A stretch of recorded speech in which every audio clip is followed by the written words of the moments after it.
aggiungere come quarto punto della serata una dichiarazione del vicepresidente della Commissione Alto Rappresentante sulla situazione in Brasile per quanto riguarda le accuse contro il giornalista statunitense e brasiliano Glenn Greenwald. Prima della discussione sulle dichiarazioni del Consiglio e della Commissione sulla situazione umanitaria urgente nelle isole greche, in particolare per i minori, garantire la protezione, il ricollocamento e il ricongiungimento familiare. Do la parola all'onorevole Deli per presentare la richiesta del gruppo GUE. Prego, ne ha facoltà. Grazie, Presidente. I am moving a request for a debate with the High Representative for Foreign Affairs on the situation in Brazil regarding the prosecution of US-Brazilian journalist Glenn Greenwald. The debate would be without resolution as a third item this evening, and I propose to put it to a roll call vote. Colleagues, Glenn Greenwald's work as a journalist is of no small significance to this European Parliament. His reporting on the Snowden disclosures in 2013 formed an important basis for the necessary work carried out by this Parliament in scrutinising unrestrained mass surveillance. That journalism contributed to landmark cases in the European Court of Justice, and a huge body of European Union legislation is today on the books because of the journalism of Glenn Greenwald. Now, last year he published a story on the high-level corruption in Brazil, including judicial corruption that led to the wrongful conviction of former President Lula da Silva. Lula was released as a result. Greenwald is now under attack for that same story. Colleagues, this is a transparent retaliation for holding power to account. It is an attack on freedom of the press, which Bolsonaro has spoken out about, an attack on the democratic opposition. It cannot go without comment from this body, and I urge you to support. È stata chiarissima. C'è qualcuno che vuole intervenire in senso contrario? Onorevole Piri, prego. Thank you, President. On the case itself, I think we heard a presentation by the colleague from the GUE. My group will vote against this proposal, not because of the case, but I don't think we should start adding individual cases to plenary debates. We have the urgencies for that, and my group will be happy to support to add it as an urgency in the next plenary. But vote against this for a debate here this week. Thank you. Mettiamo in votazione la richiesta dell'onorevole Deli e del gruppo GUE. Votazione per appello nominale. La votazione è aperta. Hanno votato tutti. La votazione è chiusa. Respinto. E quindi resta invariato. Per giovedì il gruppo socialista e democratico ha chiesto che venga aggiunta una dichiarazione della Commissione sulle proposte di modifica alla legge elettorale della Romania come secondo punto del mattino. Di conseguenza le votazioni inizieranno alle ore 12. Do la parola all'onorevole Simona Bonafè per presentare la richiesta del gruppo SD. Grazie Presidente, il governo rumeno ha presentato una proposta di legge per modificare la legge elettorale per le elezioni locali che verrebbe adottata 3 mesi prima delle elezioni stesse, violando palesemente le raccomandazioni della Commissione di Venezia. Inoltre si vogliono adottare questi cambiamenti in via straordinaria, senza emendamenti e senza dibattito nel Parlamento rumeno. In nome del gruppo dei Socialisti e Democratici vorrei chiedere di aggiungere domani nell'agenda dei lavori uno statement della Commissione come guardiana dei trattati e dei principi fondamentali dello Stato di diritto su queste modifiche della legge elettorale e chiedo che questa richiesta sia votata con roll call vote. Chiara, do la parola all'onorevole González Pons per un'opinione contraria. Prego. En Rumanía no se establece un nuevo sistema electoral. Se introduce una figura que existía ya en 2012, que es la segunda vuelta para la elección de alcaldes, de manera que los alcaldes tengan como mínimo el 51% de los votos.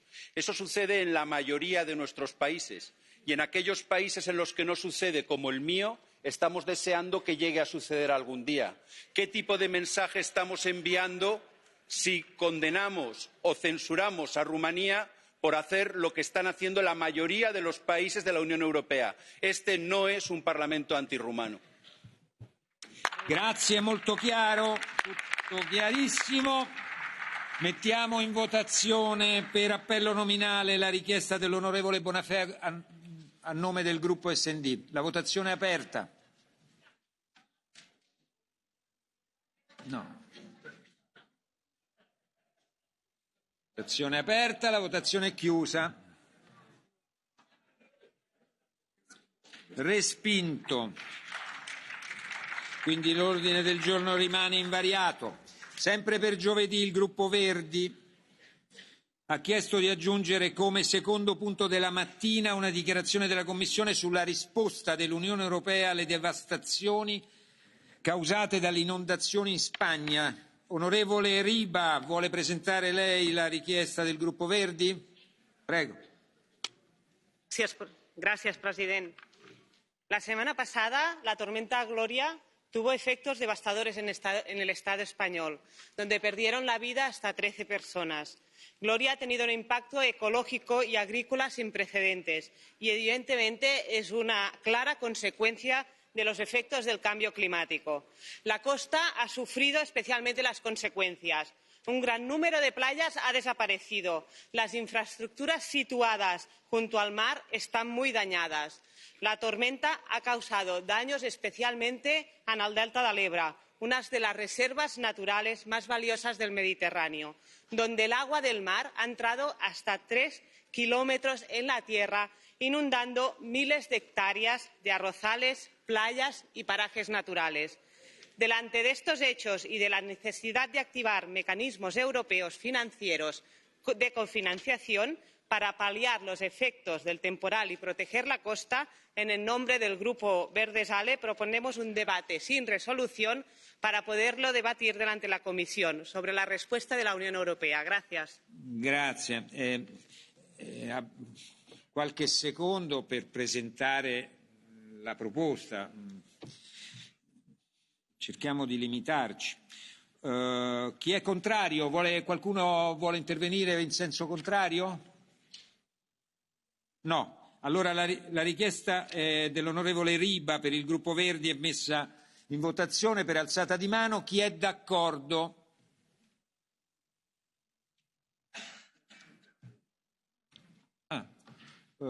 Penso di sì, ma facciamo una verifica. La votazione è aperta.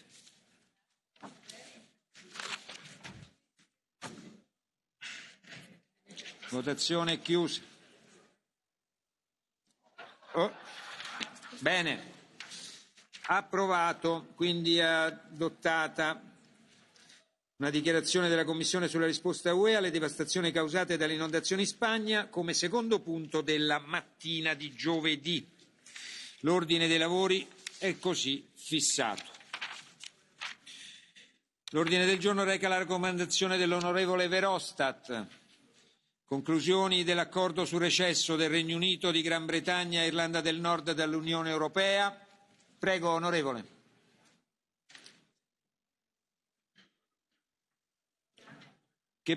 Qual è il problema?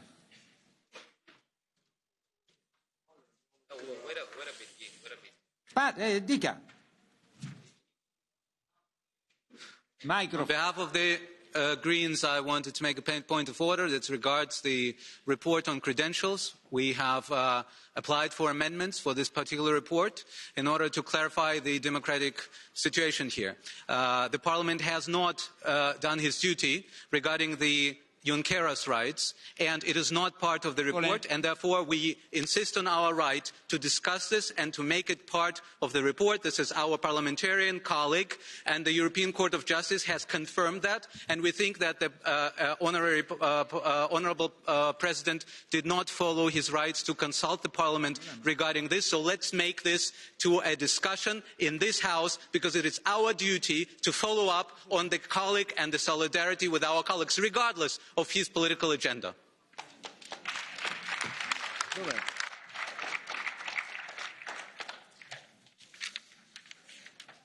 forse era distratto, ma io ho fatto la comunicazione su questo.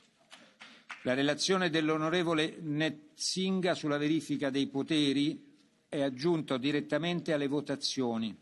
Per la relazione dell'onorevole Netzinga sulla verifica dei poteri ho anche indicato le scadenze per presentare emendamenti. Forse era stato distratto, ma non c'è stata nessuna omissione. L'ordine del giorno reca la raccomandazione dell'onorevole Verhofstadt, il recesso del Regno Unito, di Gran Bretagna e Irlanda del Nord dall'Unione Europea. Do la parola al relatore, onorevole Verhofstadt, e ringrazio per la loro presenza in aula la Presidente von der Leyen e Michel Barnier e naturalmente la Presidenza croata. Prego, onorevole Verhofstadt, a lei la parola. Thank you very much, President. The first thing, colleagues, that I want to do by this debate is to thank one man, it's not a woman, a man here in this room, because in this file he has played a crucial role. He has kept the unity of the 27. He has kept the unity between the three institutions, and everybody who works in Europe knows that it is not a small achievement. And for that reason, I want especially for his friendship, for his cooperation, to thank Michel Barnier, our chief negotiator in Israel.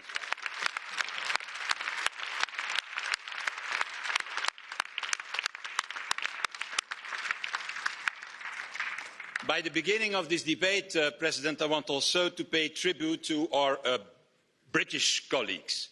Well, at least the overwhelming majority of them. I have to tell to them that they have always brought wit, charm, intelligence, some of them, and let's recognise sometimes also stubbornness in this House. And I think that I can say in the name of all of us, on all groups, I can only say we will miss you in the coming time and in the coming years. Especially you. So, Mr. President, let me be clear from the start of this debate. Today's vote is not a vote in favour or against Brexit. It's a vote for an orderly Brexit against a wild, against a hard Brexit. I will be very honest with you. If we could stop Brexit by voting no today, I would be the first to recommend it. But that's not on our plate today. That's not on our table and not the issue today. It is indeed a sad issue.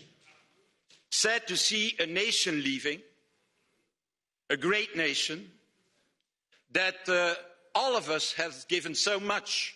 I mean culturally, I mean economically, I mean politically, even its own blood in 2 world wars.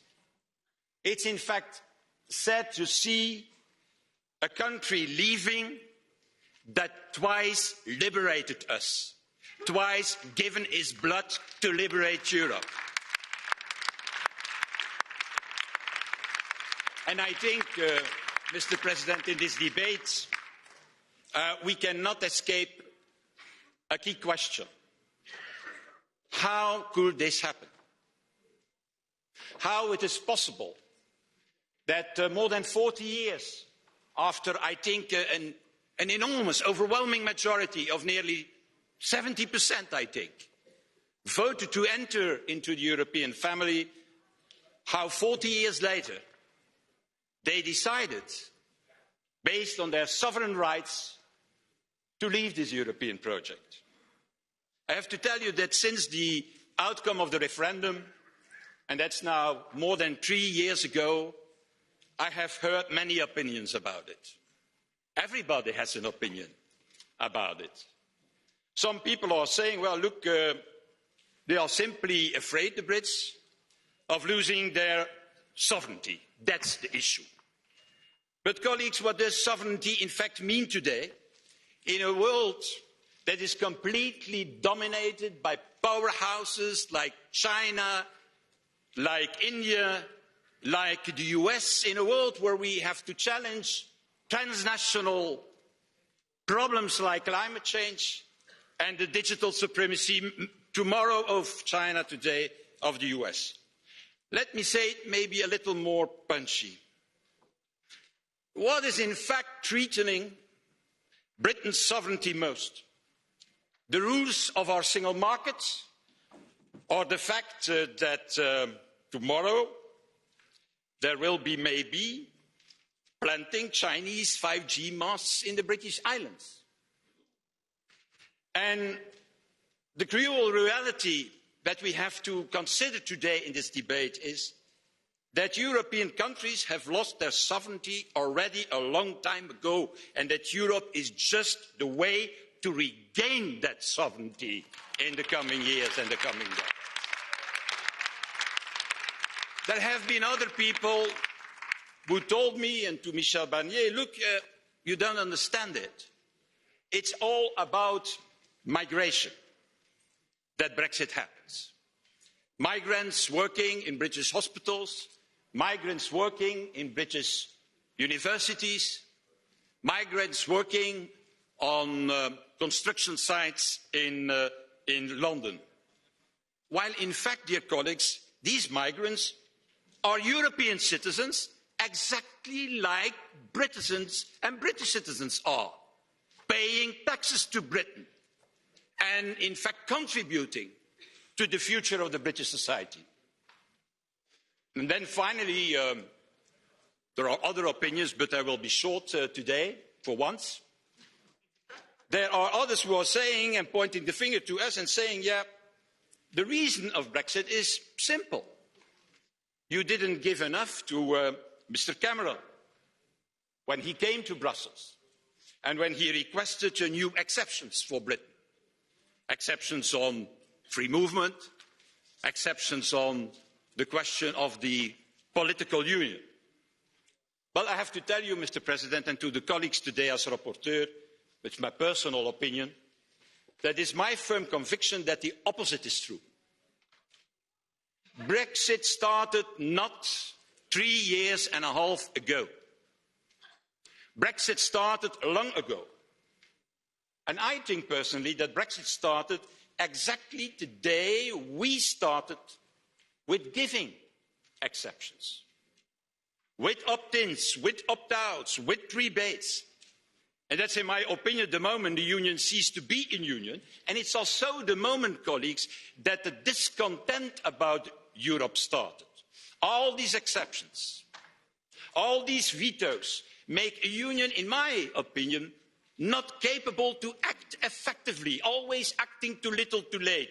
And it is, in my opinion, this lack of effectiveness that leads to even more discontent. It's like a self-fulfilling prophecy, with members, one leg in the union and another leg outside the union, only looking for the advantages, not for the obligations. So, in my opinion, yes, Brexit is also a failure of the union. It's also our failure. We have to recognise that in this debate. And yes, there is a lesson to learn from it. And this lesson, dear colleagues, is not to undo the union, as some are arguing here. No, this lesson is, and that we have to learn from Brexit, is to deeply reform the union, to make it a real union in the coming years. That means a union without opt-ins, opt-outs, rebates, exceptions, and above all, without unanimity rules and veto rights. Only then we can act, and only then we will defend our interests, and only then we defend our values. It is this lack of effectiveness that is the problem that we have seen in Brexit. I have to tell you, and that will be my conclusion, Mr. President, that the last couple of days I received, maybe as you, hundreds of mails of British citizens saying they desperately want or to stay or to return. And I have to tell you, for once, normally it's easy with me, but this time I don't know what to respond, because it's not in our capacity to decide that. But that doesn't mean that we don't have a responsibility to make sure that the union to which they will return will be another union, effective and more democratic.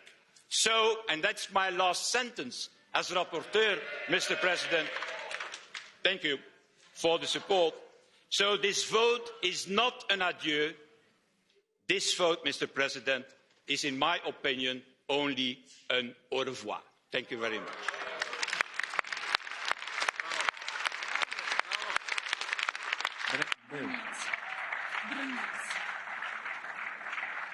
A nome del Consiglio, prego, Ministro Brennez, prego. A lei la parola. Thank you, Mr. President.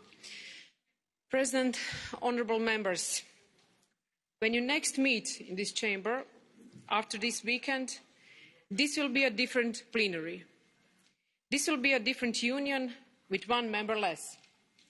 This is not the choice of the Council, nor the Parliament, but we have to respect it. The withdrawal of the United Kingdom will open a period of transition, a rather short one if the United Kingdom intention remains not to seek its extension before the 1st of July.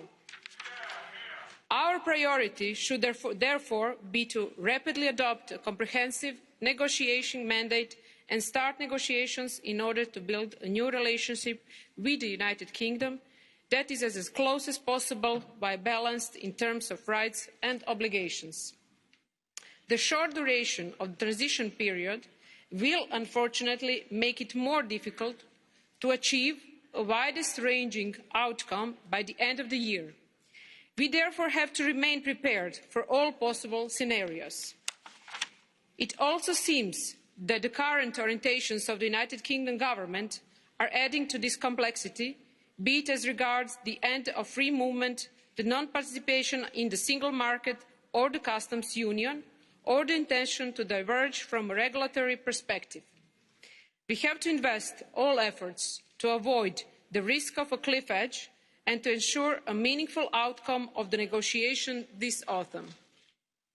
Fortunately, and regardless of the outcome, the withdrawal agreement will continue to apply, especially its Part 2 on citizens' rights and the various remedies foreseen should the UK not deliver adequately in implementing these provisions. As we debated 2 weeks ago, having the withdrawal agreement in force does not mean that we should rest on our laurels. As noted in your resolution adopted on the occasion, a number of concerns regarding the preservation of citizens' rights have to be addressed. This will call for careful monitoring by the UK side as well as by the Commission of the implementing of the relevant provisions. Today, your vote will hopefully pave the way for the next stage, negotiating the terms of the future relationship with the UK, a relationship for which the European Council called for a comprehensive mandate covering trade and economic relations, as well as external and internal security.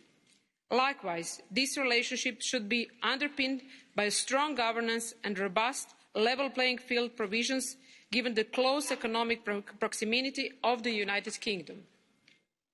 Even if the core elements of the future relationship, notably the horizontal provisions on governance and level playing field, can be agreed by the end of the year, the negotiations are expected to take longer until all the matters covered by the political declaration have been addressed.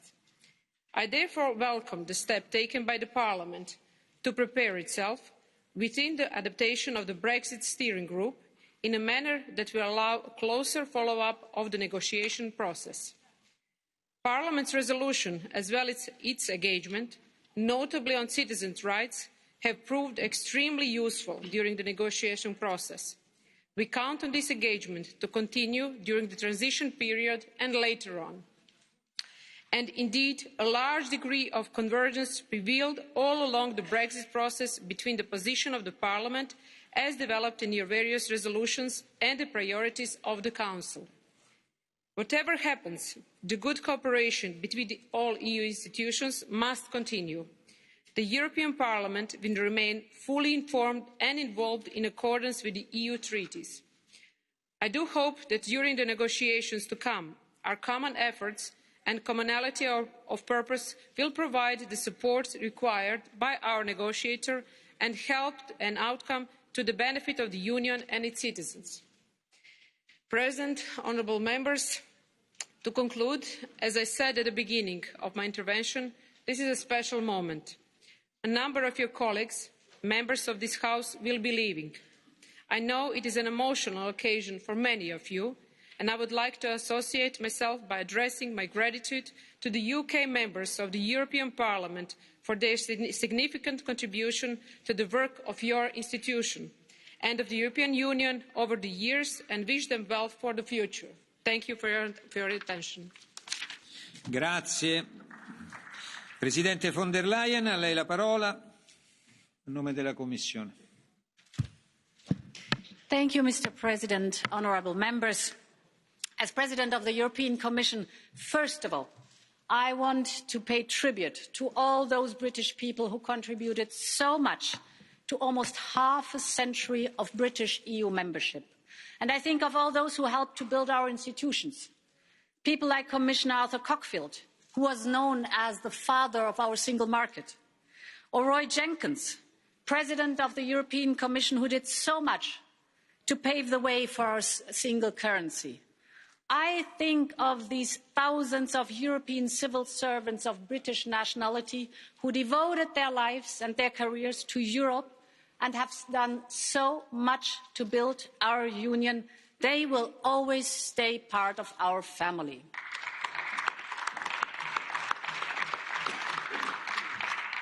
And I think of all those years, so many British MEPs have contributed to making this Parliament and the Union strong. You have our gratitude and our respect, even more so for your resilience in the last 3.5 years. We will miss you, but we will always keep up our friendship with you, and you can count on us as we know that we can count on you. Honourable members, in the last plenary session we discussed the issues of citizens' rights. We will also be vigilant on the implementation of the agreement in Northern Ireland. The power-sharing agreement in Northern Ireland gives us hope that the spirit of cooperation will continue to mark relations across the border. Yet the withdrawal agreement is only a first step. From now on, it's about our new partnership with the United Kingdom. The negotiations are about to start. And just to be very clear, I want the European Union and the United Kingdom to stay good friends and good partners. The story is about old friends and new beginnings, and we have a lot in common. We both believe that climate change needs to be fought as a matter of urgency. There's still scope to address these risks, but the window of opportunity is closing. So let's join forces in protecting our planet. We both understand that it takes very little power to break a fragile balance and to turn it into a full-blown conflict, but that the true power lies in putting the pieces back together. And therefore we both believe in the power of development cooperation, and we know that our security is interlinked, and here too we should join forces. For all these and many other reasons, we want to forge a close partnership. But we also know that we have to sort out how to deal with the United Kingdom as a third country. When it comes to trade, we are considering a free trade agreement with 0 tariffs and 0 quotas. This would be unique. No other free trade agreement offers such an access to our single market. But the precondition is that European and British businesses continue to compete on a level playing field. We will certainly not expose our companies to unfair competition.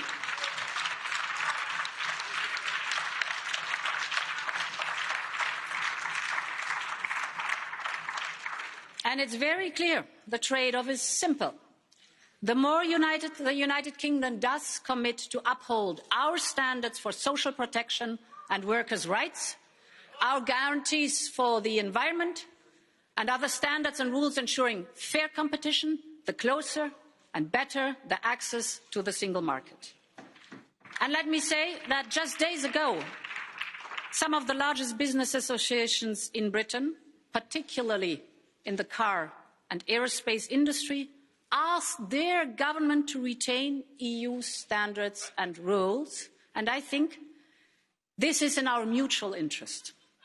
This is about jobs, it's about common solutions for the world market, and I believe that the United Kingdom and the European Union have a mutual interest in the closest possible partnership.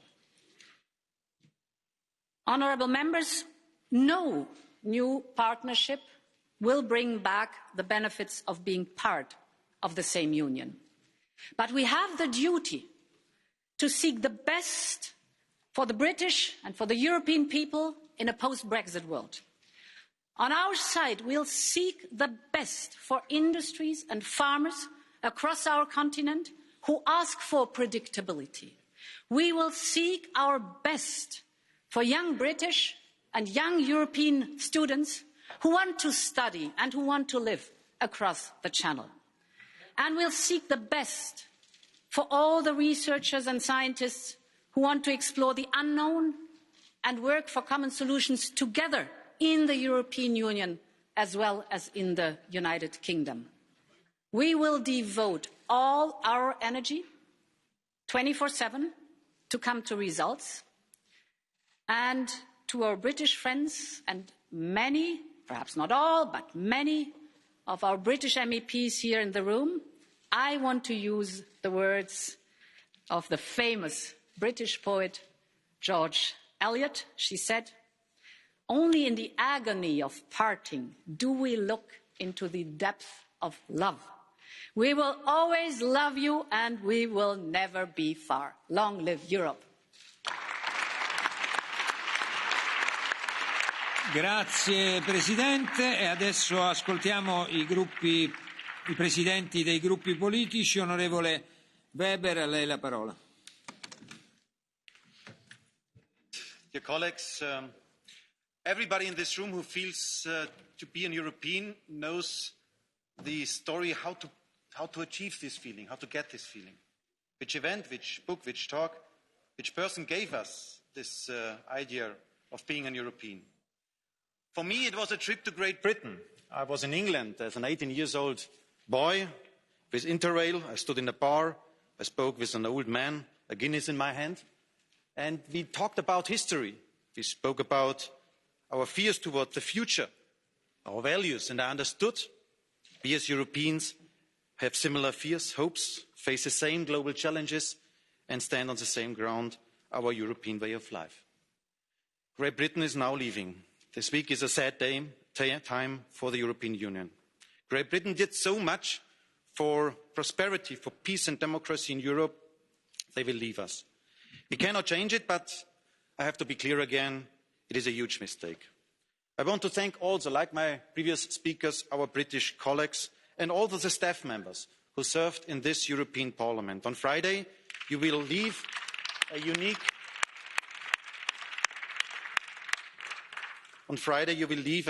institution and one of the greatest projects in European history, the place of European democracy. And I tell you again, we will miss you. Now we have the Leave Treaty on the table. A good agreement, creates certainty. I also want to thank Jean-Claude Juncker, Donald Tusk, Guy Verhofstadt and especially Michel Barnier for their work. Especially our Irish friends got a good understanding of what it means to be part of a big family. The British-Irish history is not an easy one, but it was clear during the last 3 years, Dublin and Leo Varadkar were strong due to the membership in the European Union.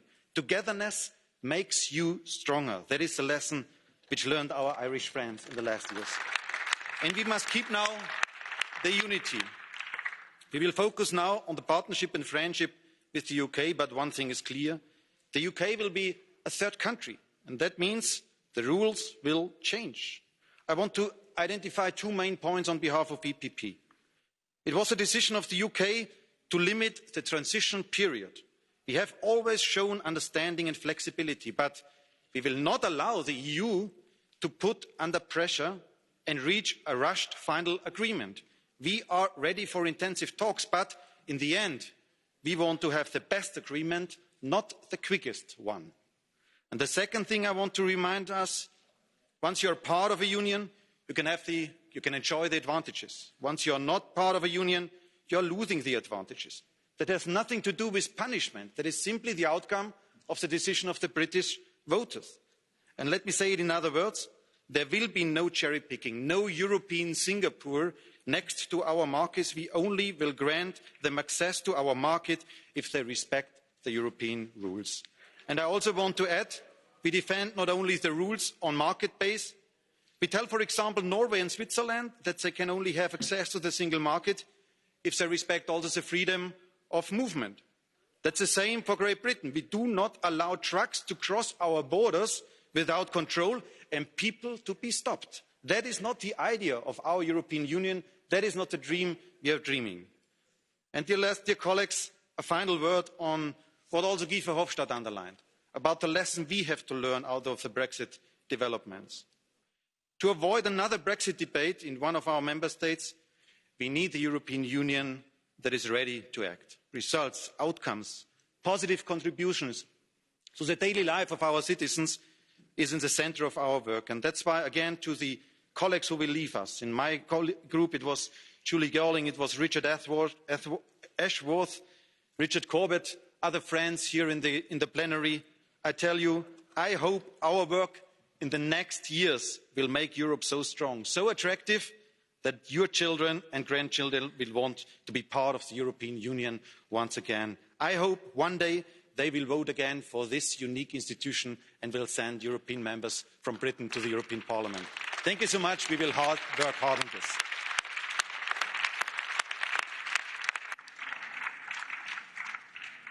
Thank you, colleagues. I'm afraid it always falls to me to be the disciplinary person. And I do this with great regret. I'm under instruction that we cannot accept blue cards or catch the eye because we have run over time. And I therefore ask everyone who has an opportunity to... Yeah, democracy is allowing the Speaker of the Parliament to have her say before you holler.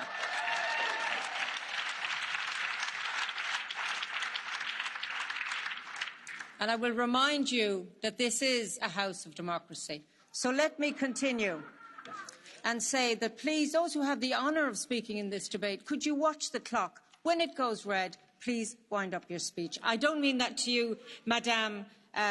Please, colleagues, a bit of quiet. Madame Garcia Perez. Apologies, is there a point of order, Mr. Lambert? I know that you manage the time in order to serve us all. I recognise that and you do that very well. It's not every day that a member state is leaving the European Union. And don't tell me we have to vote at 6 p.m. sharp because TVs are waiting for us. This is a historic day, please. Indeed, I agree absolutely with you. This is an historic day. I am not free here. I am under some direction. I agree with you that we should speak all night if possible, but I will try and manage the debate within our time and ask you to respect it. So let us go immediately to the leader of the group of Socialists and Democrats, Madam Garcia Perez, for 3 minutes, Madam. Thank you. Thank you, President. Today is a very sad day for Europe. At the end of this week, after 47 years, the United Kingdom will end its historic relationship with the European Union. We are devastated to see the UK go. Respetamos la decisión del pueblo británico, pero su soberana decisión no es óbice para que denunciemos a los responsables políticos que influyeron en la opinión pública británica a través de una campaña populista y desinformada. La derecha británica acabó devorada en su particular guerra civil por la extrema derecha inglesa, y el referéndum del Brexit inauguró la era de las noticias falsas en un contexto de desencanto general de la población después de años de austeridad. La Unión Europea es mucho más que un mercado y necesitamos seguir adelante. Estamos construyendo un espacio de derechos, de seguridad y de progreso social por el que muchos británicos y británicas, sobre todo los laboristas, se han batallado durante décadas, incluso sacrificando su vida, tal y como ocurrió con la diputada laborista asesinada Jo Cox. Por ello, no hay mejor manera de honrar su memoria que trabajar día a día por una Europa que murió defendiendo. El populismo ha obtenido una victoria con su mejor arma, la mentira. Pero que nadie dude que se trata de una victoria pírrica. Y la mejor prueba de ello es el acuerdo de retirada entre el Reino Unido y la Unión Europea que esta Cámara se dispone a adoptar. Este acuerdo demuestra que nuestros lazos históricos prevalecerán sobre quienes aspiran a destruirlos. Por un lado, el acuerdo de retirada garantiza los derechos de los ciudadanos europeos en el Reino Unido y los derechos de los ciudadanos británicos en la Unión Europea. Y por otro, evita el levantamiento de la frontera entre la República de Irlanda e Irlanda del Norte, porque la pertenencia de los dos países a la Unión Europea ha tenido un efecto crucial: convertir la frontera que separa a Irlanda del Norte de Irlanda en irrelevante y rebajar la tensión del conflicto. Otro ejemplo que demuestra la victoria desfavorable obtenida por el populismo británico es la negociación sobre nuestra nueva futura relación. El 1 de febrero, el Reino Unido pasará formalmente a ser un país tercero y perderá todos sus derechos políticos. Pero en todo lo demás, nada cambiará hasta que termine el periodo transitorio. The history of the United Kingdom and that of the European Union is one. We also share our laws and values. If the British people ever decide to come back, our arms will be open. You can always count on the support of the Social Democrats, because our common values will always remain. Thank you. Thank you so much, Madam, for particularly your timekeeping. I now give the floor to Madam Loiseau for 1.5 minutes for the Renew Europe group. For once, I will make an exception. Today is an exceptional moment, and I will speak in English because I want to speak to our British friends. To all of you, I will say that we will miss you. The EU will not be the same without you. My deep feeling is that there is no good Brexit. Even if I support the withdrawal agreement, I am still convinced that we are better off together than we will be apart from another. To our Lib Dem colleagues, I want to express my deep friendship, emotion and admiration. They fought for Europe against all odds. They were a tremendous added value to the work of this Parliament, and they remain part of the Renew Europe family. To the British citizens living in the EU, to the European citizens living in the UK, I want to assure them, we won't let you down. This Parliament is the voice of the citizens, and we will make sure that citizens' rights are fully respected. To the Brexiteers, I could say no hard feelings. You have achieved your objective. You enter a new phase, the most difficult one. We will have no one to blame for the future of your country, especially not Brussels. You are in charge. But trust me, if some of you think that the next phase is the weakening of the EU, we will prove you dead wrong. We will renew Europe, make it better, make it stronger, learn the lessons from Brexit. Brexit is a sad and exceptional moment, and will remain both.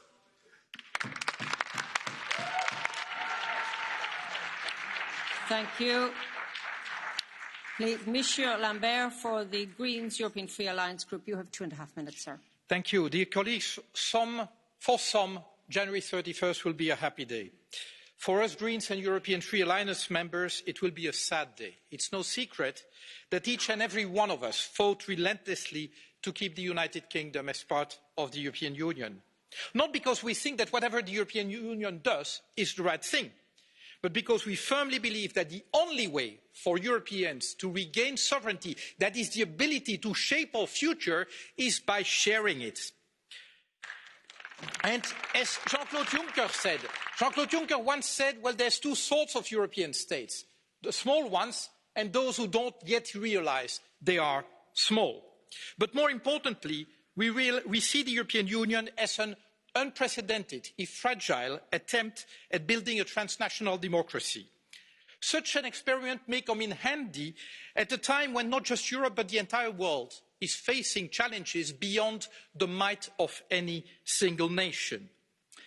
The citizens, we fought the battle and we lost.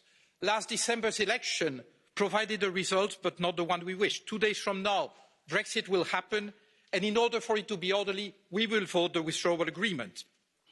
The United Kingdom and the EU remain bound by geography. It is in no one's interest to have bad relations as neighbours. But more fundamentally,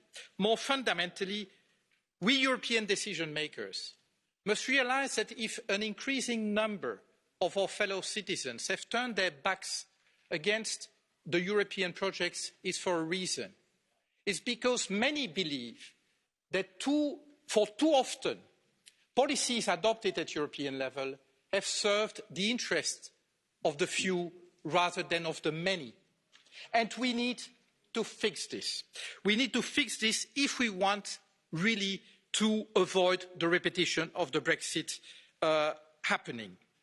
Let us make it our utmost priority that from now on, our compass will be that all our policies will strive to serve the interests of everyone, starting with the most vulnerable, and do this while respecting the limits that nature imposes on us. The European Green Deal announced by the European Commission is an opportunity to take the right course. Let us seize it. This is the best and the only way to win or regain the hearts and minds of the European citizens. Long live the European Union. Thank you. Thank you. For 1.5 minutes, Mr. Annemans for the Identity and Democracy Group. Collega's, vandaag nemen wij afscheid van onze vrienden uit het Verenigd Koninkrijk en ik zou erop aan willen dringen om dat afscheid waardig te laten verlopen en vriendschappelijk. Hou dus op, goede collega's, met deze dag te betreuren of zoals sommigen deden te spreken over een donkere dag in de geschiedenis van Europa. Dat is deze dag dus niet. Het Verenigd Koninkrijk heeft na een grondig en zelfs jarenlang debat over de Europese Unie besloten om gebruik te maken van de verdragsbepalingen die voorzien dat een lidstaat deze much too close union mag verlaten. Als er hier dan toch één iets zou moeten betreurd worden, dan is het enkel het feit dat mensen als ik, critici van de ever closer union, steeds meer federaal gecentraliseerd, nu zonder de Britse steun achterblijven en dat de EU-fanaten nu ongehinderd tegen de tijdsgeest in volle gas vooruit naar een versnelde integratie kunnen doorstomen. Het is in dat verband dat ik zou willen aanbevelen om het politieke getouwtrek te stoppen en om op het niveau van de Commissie en de Britse regering snel en flexibel tot een relatie te komen, niet op het model van een associatieverdrag, het gaat tenslotte niet om Turkije of Moldavië, maar op basis van een sui generis model van bevoorrechte vriendschap en volledige vrijheid. Dat een volk opnieuw terugkeert naar zijn volle autonomie, soevereiniteit, onafhankelijkheid en vrijheid, inspireert mij hier vandaag om te zeggen, oh, what a wonderful afternoon, what a happy day. For 1.5 minutes, Mr. Hannan for the European Conservatives and Reformists Group. How did we get here? Asked Mr. Verhofstadt, opening the debate. There was a referendum in 1975 which went in favour of continued membership. There was no continuity leave campaign after that. People accepted the result with good grace. They didn't seek to overturn it. Indeed, Euroscepticism was confined to the fringes of the Benite left. What changed, frankly, was the Maastricht Treaty. Up until that moment, it was still possible to see the EU as a club of nations, as an association of states primarily concerned with trade and economics. But after Maastricht, it became clear that EU jurisdiction was being extended into a whole series of completely uneconomic fields, foreign policy, culture, migration, citizens' rights, etc., and that the aspiration was to have the EU as a quasi-state with a flag and a parliament and a currency and a president and external embassies and all the other accoutrements. If at any stage Britain had been able to have a trade-only association, of course that would have been enough. In fact, even as recently as February 2016, if David Cameron had come back with any repatriation of power, can we doubt that he would have won the ensuing referendum? But faced with the departure of its second financial contributor, the EU was still not prepared to allow any devolution of power, and that ultimately is what made a parting of ways inevitable. So I wish you all the best. I want to return to the kind of vision that Churchill set out, where he said, let's have a united Europe with Britain looking on as a friend and sponsor. You are losing a bad tenant, but gaining a good neighbour. Vous allez perdre un mauvais locataire, vous allez gagner un bon voisin. For 1.5 minutes, Mr. Sherdevan for the United Left Nordic Green Group. Thank you, Madam President. First of all, I'd like to thank the British for their contribution to the European Union over 40 years, for good and for ill. But in particular, I want to thank our Irish friend Martina Anderson, who has fought so hard for the people of the north of Ireland. She has made a lasting difference to this Parliament, to the Brexit agreement. GUE NGL will miss her voice. And although Brexit is partly the result of a huge disinformation campaign, I somehow feel that Britain might not be the last member state to leave the European Union, but the first. If the EU doesn't change its political course, more member states might follow. By persisting with austerity and by putting corporate interests ahead of our citizens, governments allow big companies to dominate our lives and our politics. That dominance destroys not only our environment, but our economy, our jobs, our public services, our streets, our local libraries, our railways, our post offices, our schools, our entire social fabric. So don't be surprised the next time we sit here to lament the departure of another member state. Britain may be the first, but it may not be the last. Brexit should be the wake-up call that we must finally put people and planet before profit in Europe. Thank you for your attention. Thank you. Mr. Farage for 4 minutes. Thank you very much. So this is it, the final chapter, the end of the road. A 47-year political experiment that the British, frankly, have never been very happy with. My mother and father signed up to a common market, not to a political union, not to flags, anthems, presidents, and now you even want your own army. For me, it's been 27 years of campaigning and over 20 years here in this Parliament. I'm not particularly happy with the agreement we're being asked to vote on tonight, but Boris has been remarkably bold in the last few months, and Ms von der Leyen, he's made it clear, he's promised us there'll be no level playing field. And on that basis, I wish him every success in the next round of negotiations. I really do. But the most significant point is this. What happens at 11 p.m. this Friday, the 31st of January 2020, marks the point of no return. Once we've left, we are never coming back, and the rest, frankly, is detail. We're going, we will be gone. And that should be the summit of my own political ambitions. I walked in here, as I've said before, you all thought it was terribly funny. You stopped laughing in 2016. But my view has changed of Europe since I joined. In 2005, I saw the Constitution that had been drafted by Giscard and others. I saw it rejected by the French in a referendum. I saw it rejected by the Dutch in a referendum. And I saw you in these institutions ignore them, bring it back as the Lisbon Treaty and boast you could ram it through without there being referendums. Well, the Irish did have a vote and did say no and were forced to vote again. You're very good at making people vote again, But what we've proved is the British are too big to bully, thank goodness. So I became an outright opponent of the entire European project. I want Brexit to start a debate across the rest of Europe. What do we want from Europe? If we want trade, friendship, cooperation, reciprocity, we don't need a European Commission. We don't need a European Court. We don't need these institutions and all of this power. And I can promise you, both in UKIP and indeed in the Brexit Party, we love Europe. We just hate the European Union. It's as simple as that. So I'm hoping this begins the end of this project. It's a bad project. It isn't just undemocratic, it's anti-democratic, and it puts in that front row. It gives people power without accountability. People who cannot be held to account by the electorate, and that is an unacceptable structure. Indeed, there's an historic battle going on now across the West, in Europe, America and elsewhere.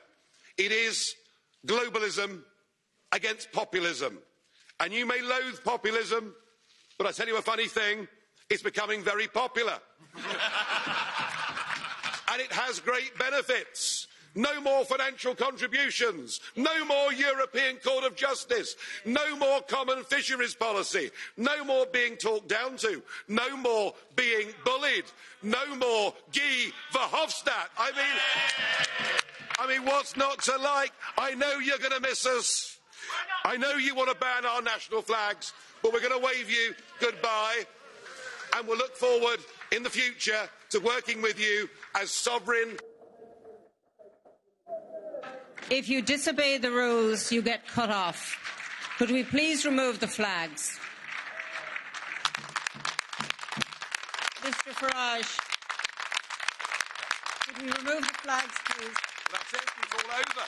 Finished. We've gone. Could I please ask for quiet?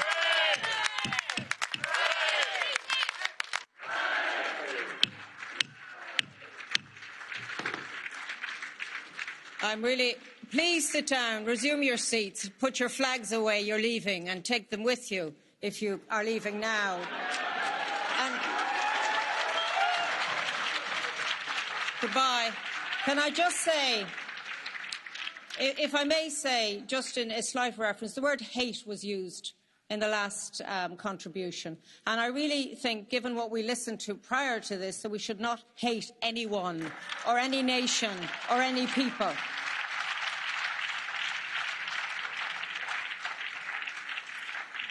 And I now give the floor to Madam Hübner for 1.5 minutes. Quiet, please, at the back of the room. Thank you, President. And I must say that the only thing I'm absolutely sure I will not miss is listening to Mr. Farage. I speak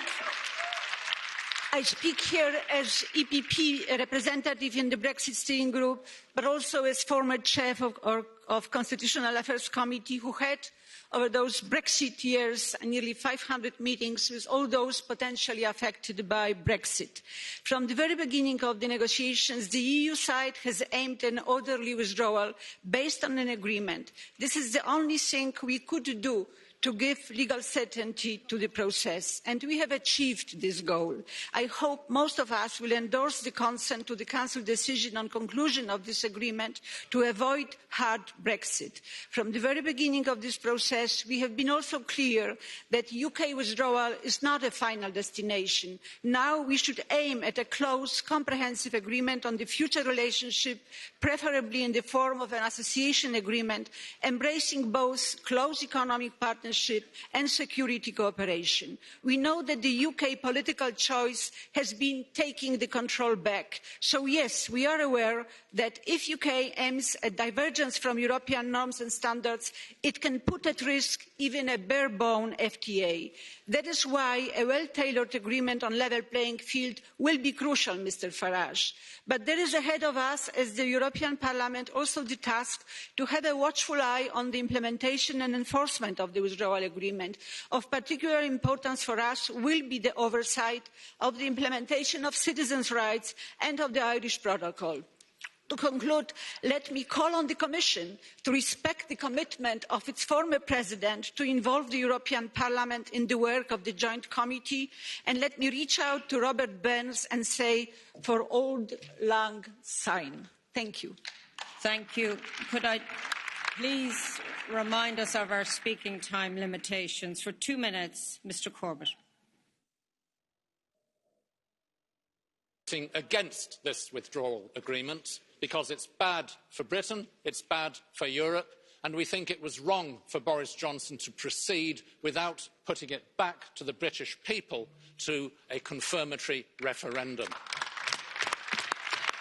That was like saying to the British public, you had your say 3 years ago, 4 years ago now.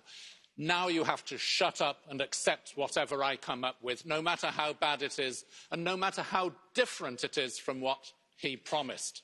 4 years ago, Johnson and his Leave campaign said this would all be easy. It's turned out to be rather difficult.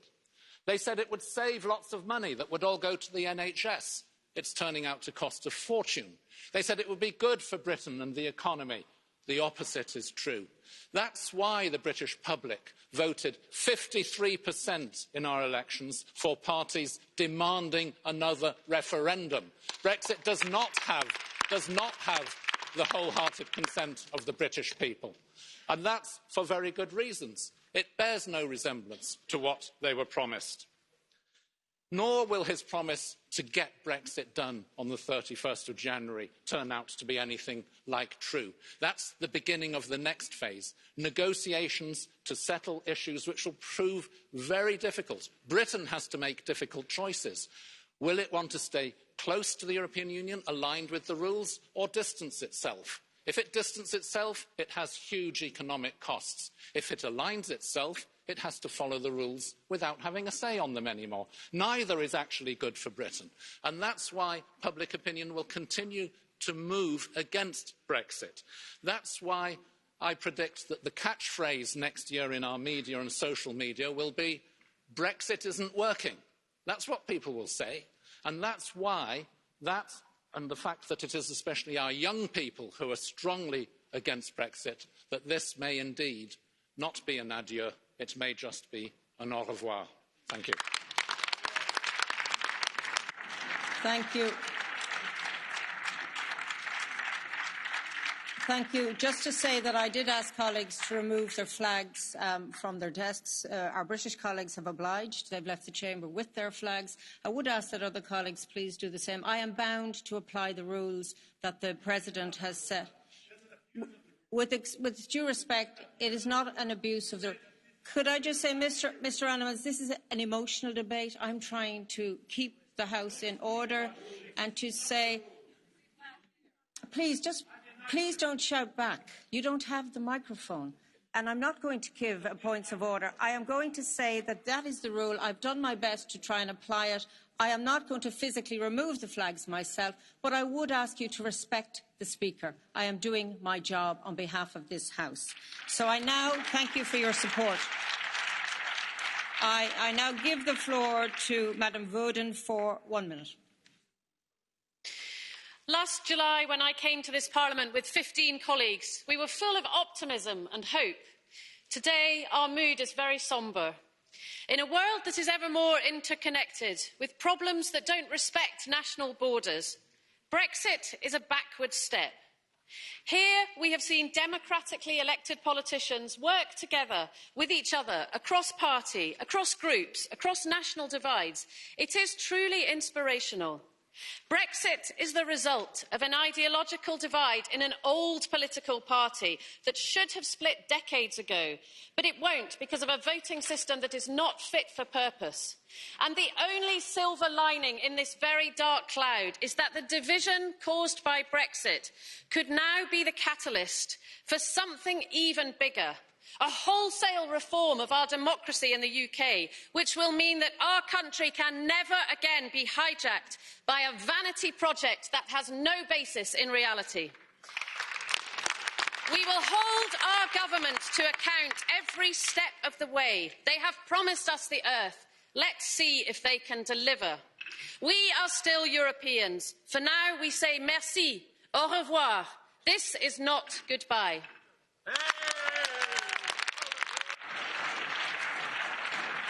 Thank you. We now move. Thank you, colleagues. Please resume your seats.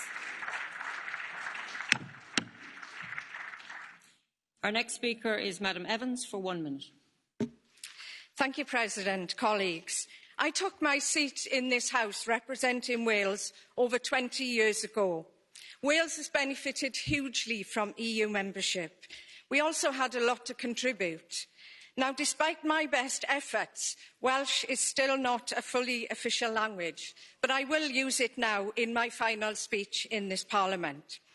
Hoffwn ddiolch o galon I bobl Cymru sydd wedi rhoi ffydd ynddo fi I fod yn llais dros ein cenedl yn Ewrop. Rwyf wedi cadw fy ddewyd I godi profil a diogelu buddiannau Cymru. Dyw'r daith hon ddim ar ben o bell ffordd. Mae gyda ni uchelgais i'n cenedl. Wales is a European nation. I believe our future is within the EU. We are leaving now. But know this, in our hearts, we are still here.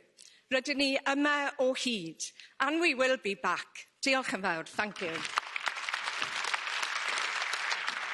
Thank you. For 1 minute, Mr. Moiten. Frau Präsidentin, meine Damen und Herren! Mit dem Vereinigten Königreich verlässt nun eine der wichtigsten Nationen die EU. Endlich haben diese unwürdigen Austrittsverhandlungen ein Ende. Sie, die Repräsentanten dieser nun deutlich verkleinerten EU, haben sich damit selbst ein Armutszeugnis ausgestellt. Es wird sich nun bald zeigen, wie Sie sich mit Ihren düster drohenden Prophezeiungen einer tiefschwarzen Zukunft Großbritanniens geirrt haben. Während Großbritannien jetzt auch wirtschaftlich im wahrsten Sinne des Wortes zu neuen Ufern aufbrechen wird, bedeutet der Brexit für die verbleibenden EU-Staaten tatsächlich sowohl eine ökonomische wie eine politische Verzwergung.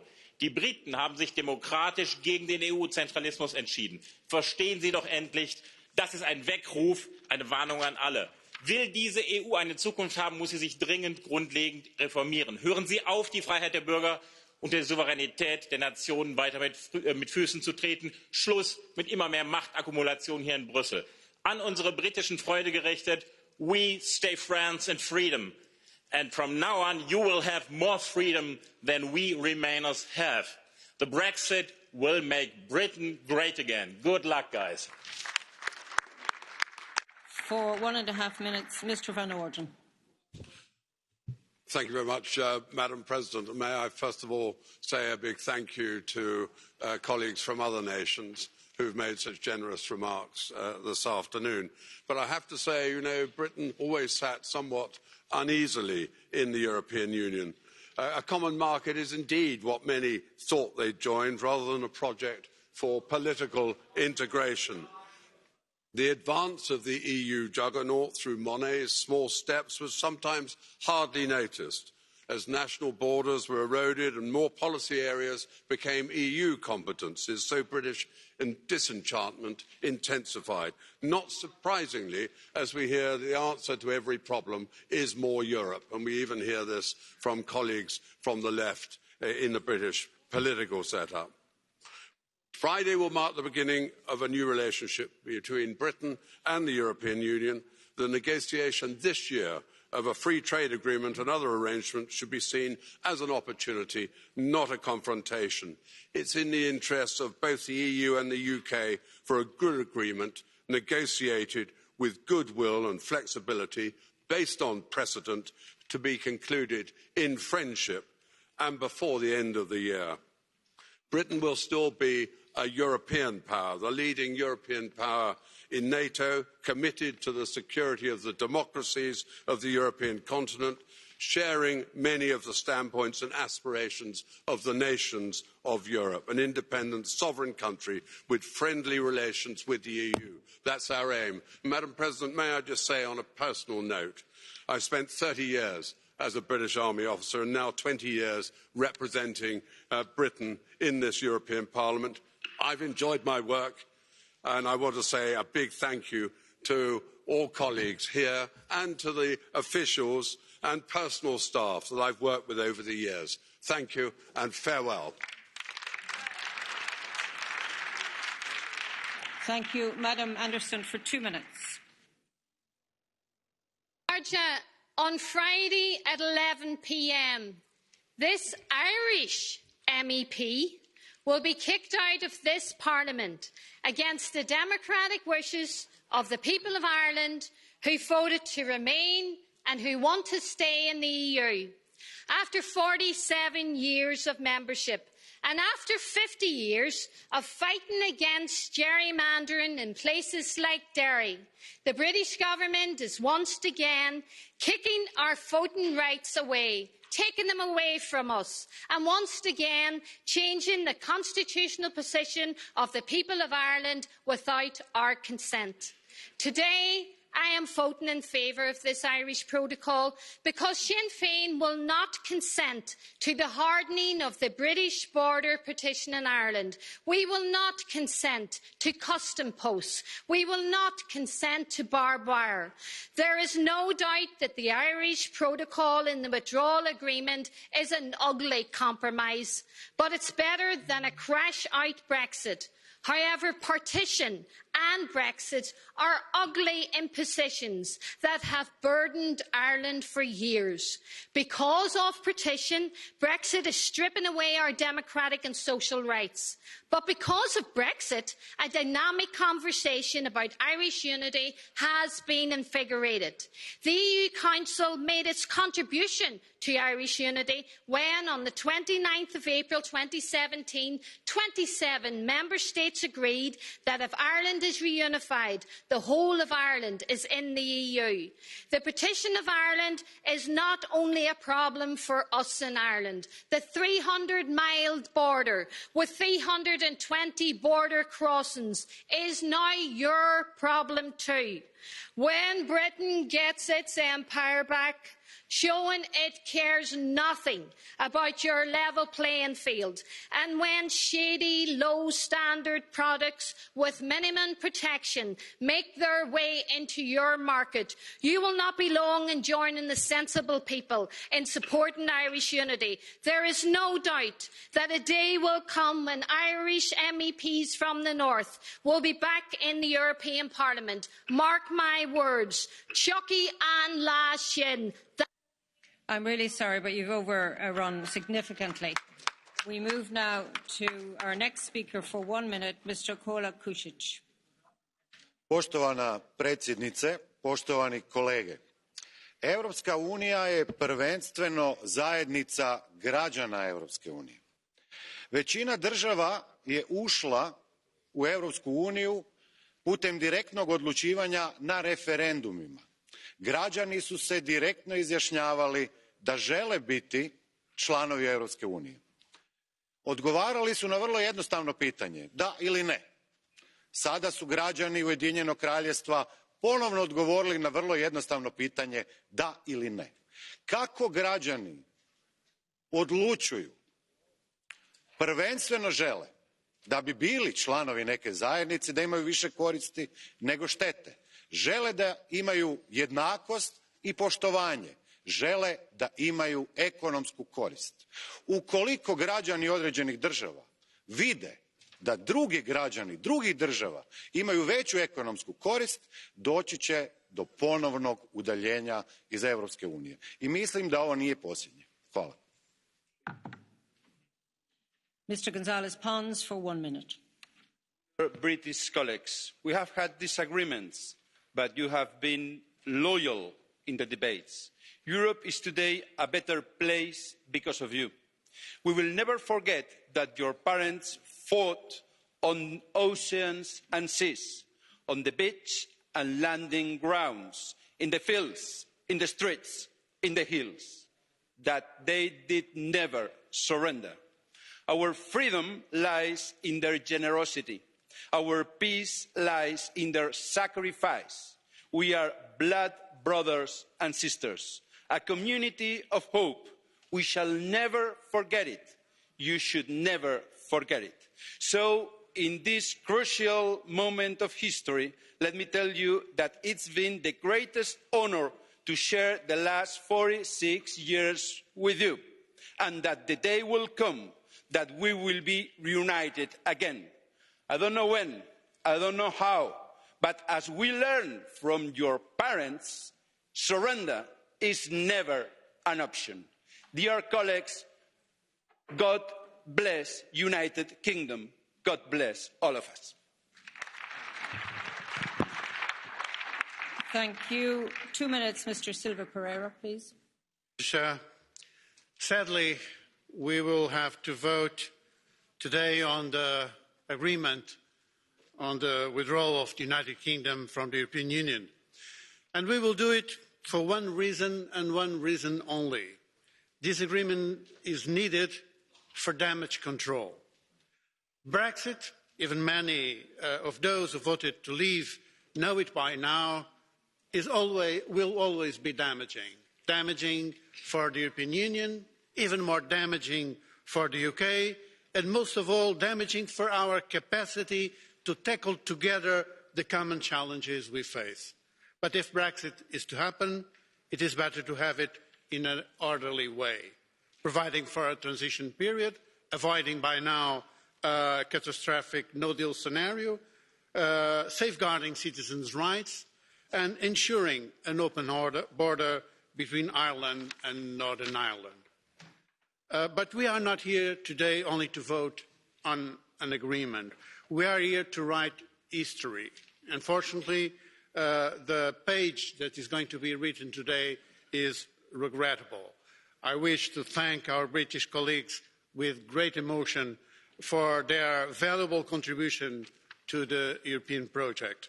And looking ahead, I want to assure them that we will do our best in order to negotiate a fruitful future relationship with the UK for the benefit of both parties, while safeguarding the integrity of the single market, our high environmental and social standards, and citizens' rights. And finally, let me say that despite Brexit and this rising movement of nationalism and populism, the European project will prevail ensuring peace, will prevail delivering prosperity and defending our common values. Thank you. Thank you. For 1 minute, Mr. Newton-Dunn. Thank you very much, Madam President. I want to make 2 points. First of all, the root cause why the UK is leaving is because the leaders of the parties at Westminster, the 2 big parties, live in a fantasy world. They work in ancient buildings and they still think the buildings were built for an empire and they still think they're running an empire and are a superpower.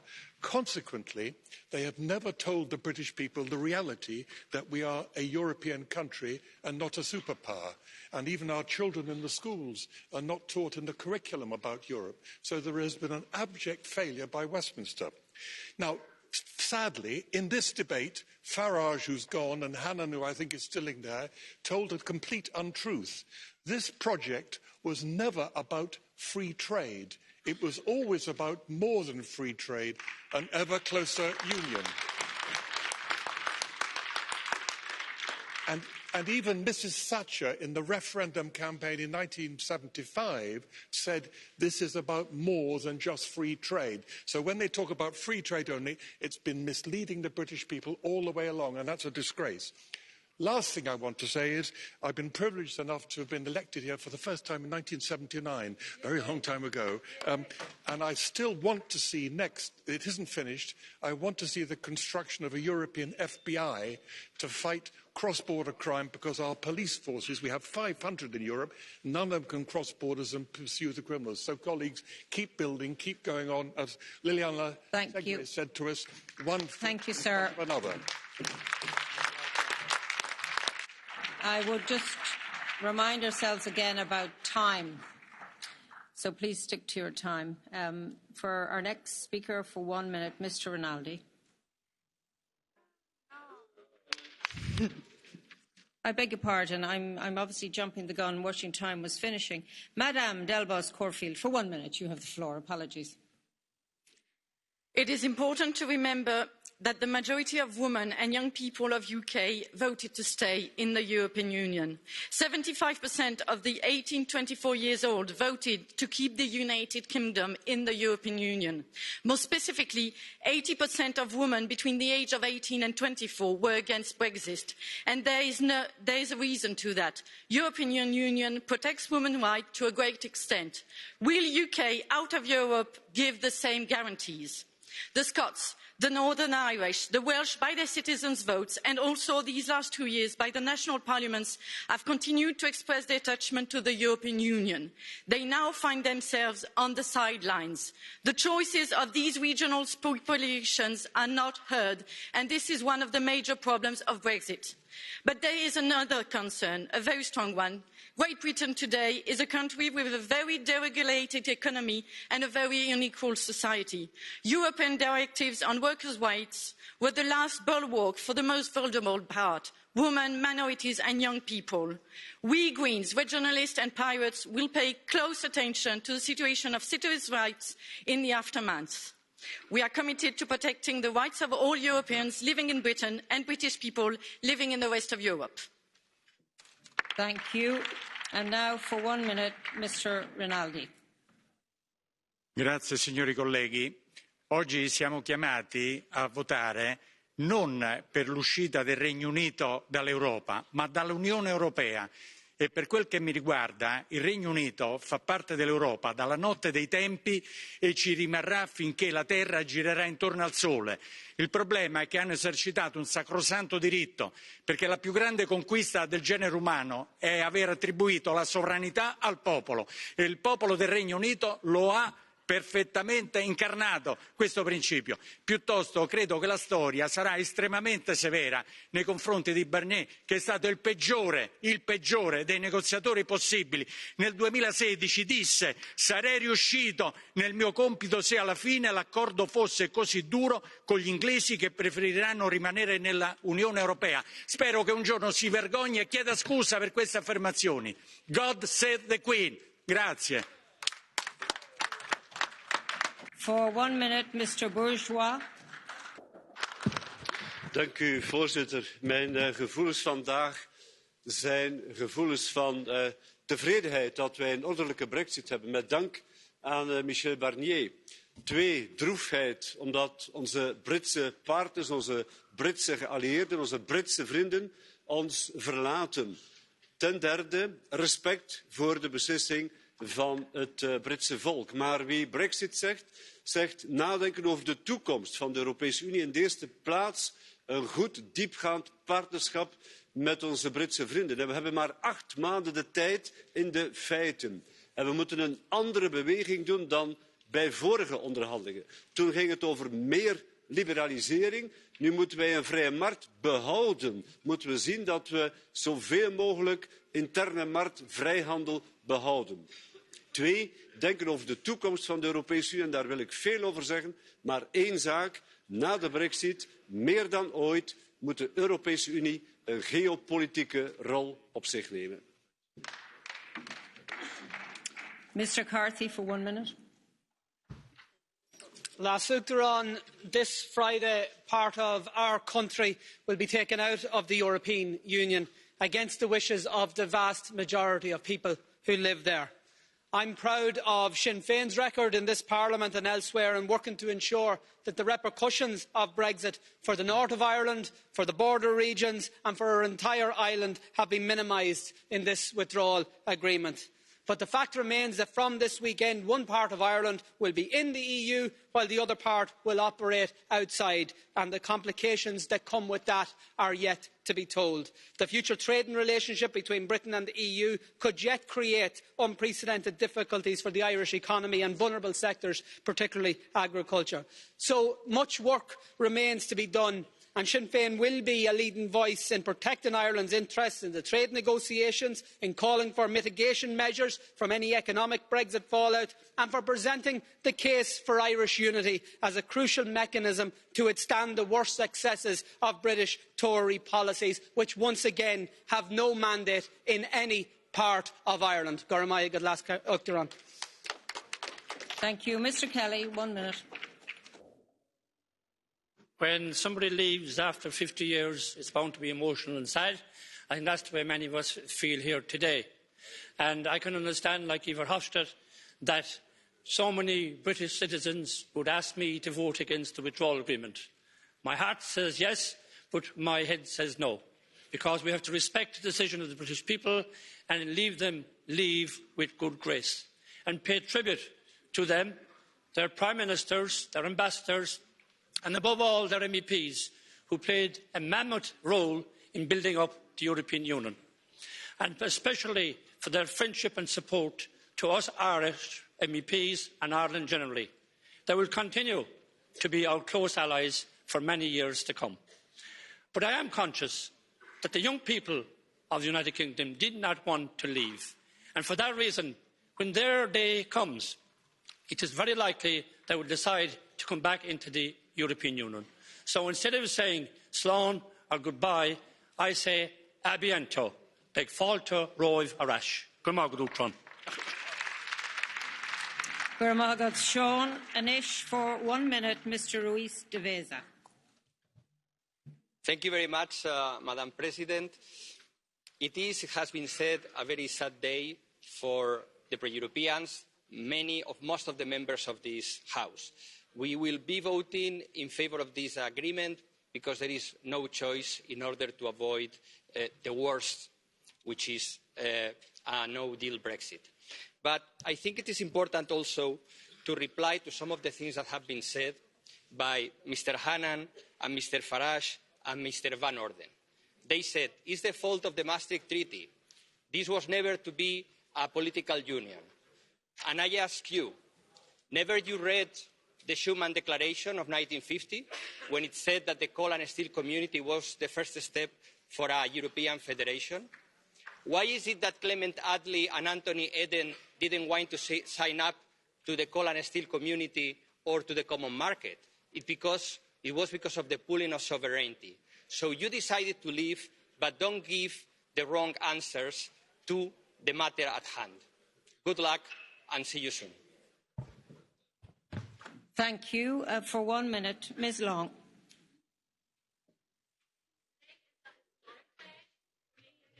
Microphone, please. For me, today is a historic day, but one of profound regret at the departure of the United Kingdom from its place of influence within the European Union. I will vote against the withdrawal agreement today to record the continued opposition of those whom I represent to this insular, isolationist and reckless course of action. But I want to place on record my thanks to Michel Barnier and his team for all they have done to mitigate that recklessness. The people of Northern Ireland rejected Brexit in 2016 and we are certainly not accepting it now. Whilst the UK may withdraw... Could I just ask, we need to listen to the speakers, and there's a lot of people to my right here who are having a great old chat. There's a restaurant outside, go for a coffee. Ms Long, this is her last speech here in the Parliament. Please listen with respect.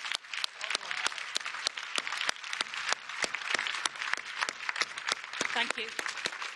Whilst the UK may withdraw from these institutions, the people of Northern Ireland will never withdraw the hand of friendship, the spirit of cooperation, or the shared determination to secure peace and prosperity for all of our people. As a child of the Northern Ireland conflict, I am grateful to the European Union, which helped shape our peace and which provides a model for pragmatic win-win politics, not based upon division but upon diversity.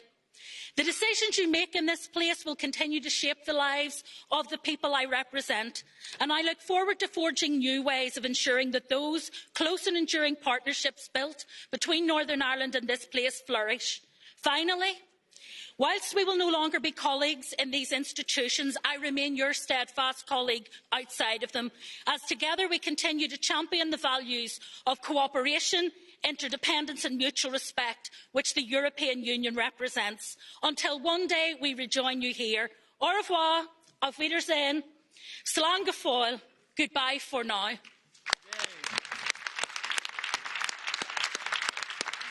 Thank you.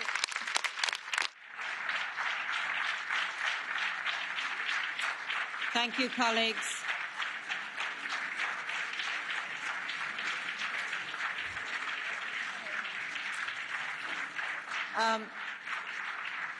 Thank you, colleagues. Can I just say, if I lose my job because I haven't been able to keep to time, will you speak up for me in my defence? Can I move now, and with a certain amount of guilty pleasure, give the floor to Madam and Professor Scott Cato for 1 minute, please. Thank you so much, President. In spite of the powerful campaign we've waged for 4 years, with grief and regret, I accept that we will leave the European Union on Friday. Oh no, here come the tears. Our future as a country has no clear shape beyond a few slogans, and this means that we have some very important political tasks ahead. As the Brexit losses mount, we must counter the betrayal narrative, where those who promoted the doomed strategy try to shift the blame for the damage onto the EU and onto those of us who argued against it. We must demonstrate compassion and solidarity with EU citizens living in the UK who feel vulnerable and fearful.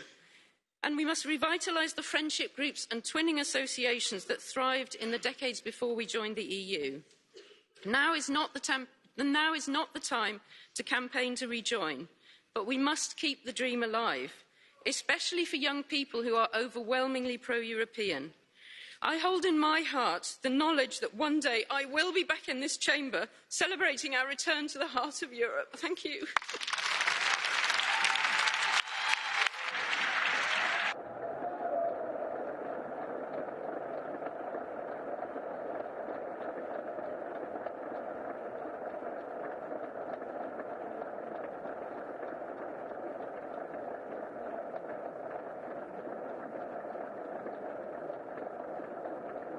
Thank you, colleagues.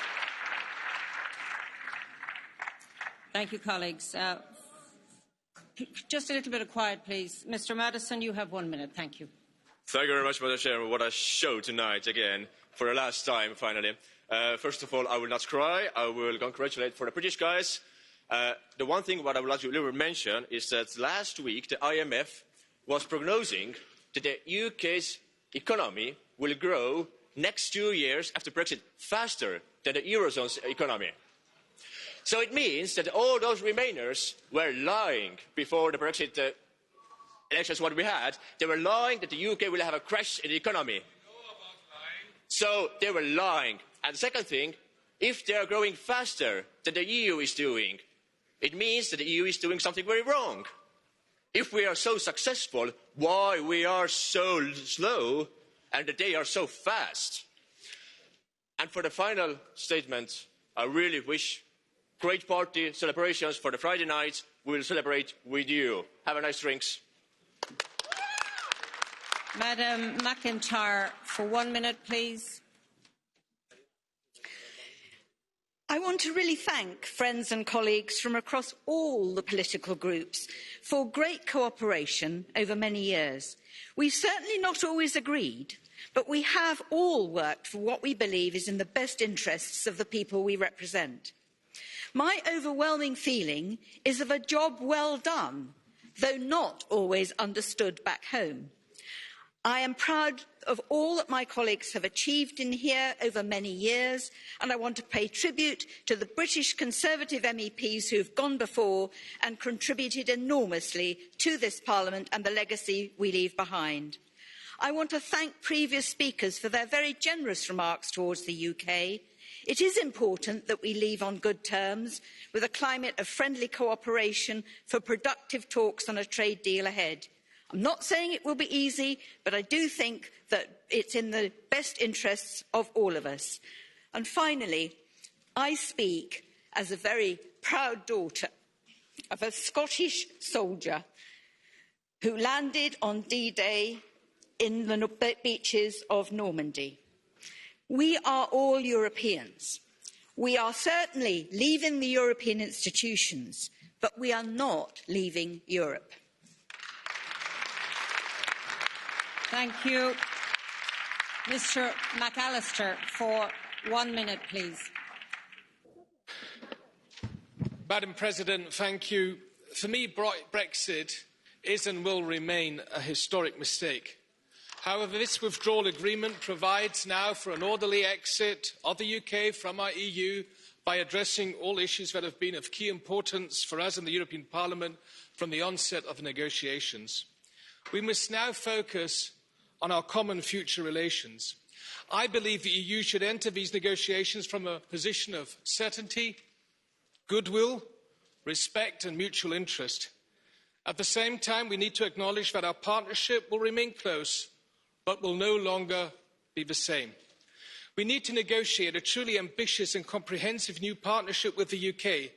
But because of the limited time frame for negotiations, we cannot expect to agree on every single aspect of our new partnership.